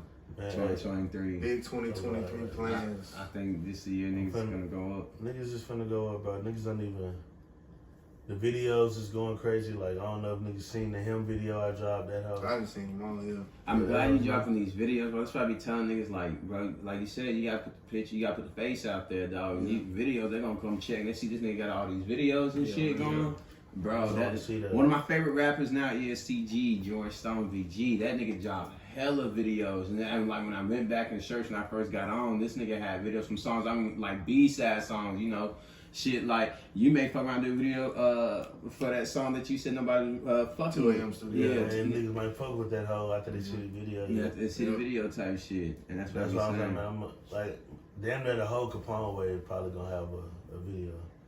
I think that whole album fuck around to have a video, because I know for sure 2 a.m. is getting the video, 3 a.m. is getting the video, Streets is getting the video, Mr. Kapone, Star is getting the video. Oh Well, Where You Been At, Standing on Business, and Paradise already got a video, and Freak is getting the video. I've been holding out, but that's because Freak has to be perfect. I can't fuck Freak up. I gotta make that hoe. I gotta catch everybody's eye. I gotta catch the niggas' eyes and the women's eyes when they watch this video. That's why that one it's taking so long to get that out the way. But shit, that made a whole album. Like I say, gonna have a video to that bitch. But then, like I said, I'm gonna have an EP, and I got other songs that's singles that's not even gonna be on shit, and you only gonna be able to listen to this song on YouTube. I'm purposely doing that, like, bitch, yeah, you have to keep getting on here watching my shit, getting my views up, like, cause you gonna like this song, and you wanna hit a song, yeah, get on YouTube, go watch that bitch. Go ahead and like the video too, bitch. Yeah, subscribe to the channel. Everything. Tell your sister to tell her sister and her ratchet ass friends and so on. Y'all come jam that bitch, like, I got some of this shit planned out in my head, how that shit should go, but you know, I also got my backup just in case shit, you know, get off track. You know, you gotta be prepared for whatever hits. But as of right now, I know this first half for 2023, I'm on that. And I done found me a cameraman that I fuck with, and man, that nigga been working. Like, I met that nigga in November. Before the end of December, man, that nigga had already shot 4 videos. There you go. And we already got 3 more in the works that we planning on shooting. We just setting up the time for me and him to meet up and shoot them out. There you go. Niggas in there. Big 2023 plans. What else you got for me? That's it. Is everything on your docket? All right. What else you got? What? Anything you got to plug? Anybody you want to say fuck you to? You know who I want to say fuck you. I want to dish your new little bitch ass friend, so I ain't gonna do it. I ain't even gonna diss New Year, New Me. But you know what? My new friends is. Well, you know your new little friend. Fuck that nigga. Hey, first episode of 2023 is in the can. It's in the bag. I have my boy Said back as always. I have my boy King JT86 behind the camera. Y'all asked for it. I delivered with Paco Kapone. That is on streaming's website. It's on Spotify, right? Spotify, Apple. YouTube videos on YouTube. Get it now. Follow this gentleman, please. Help him blow up. Get him out there. Appreciate you stopping by in the corner, brother. I will see you later on this year. All success to you. Like, comment, subscribe. Oh, and also, Party Next Door is dropping tonight. I'm excited. That's gonna be in y'all. That's gonna be in y'all's phone tomorrow. I'm out, y'all. Peace.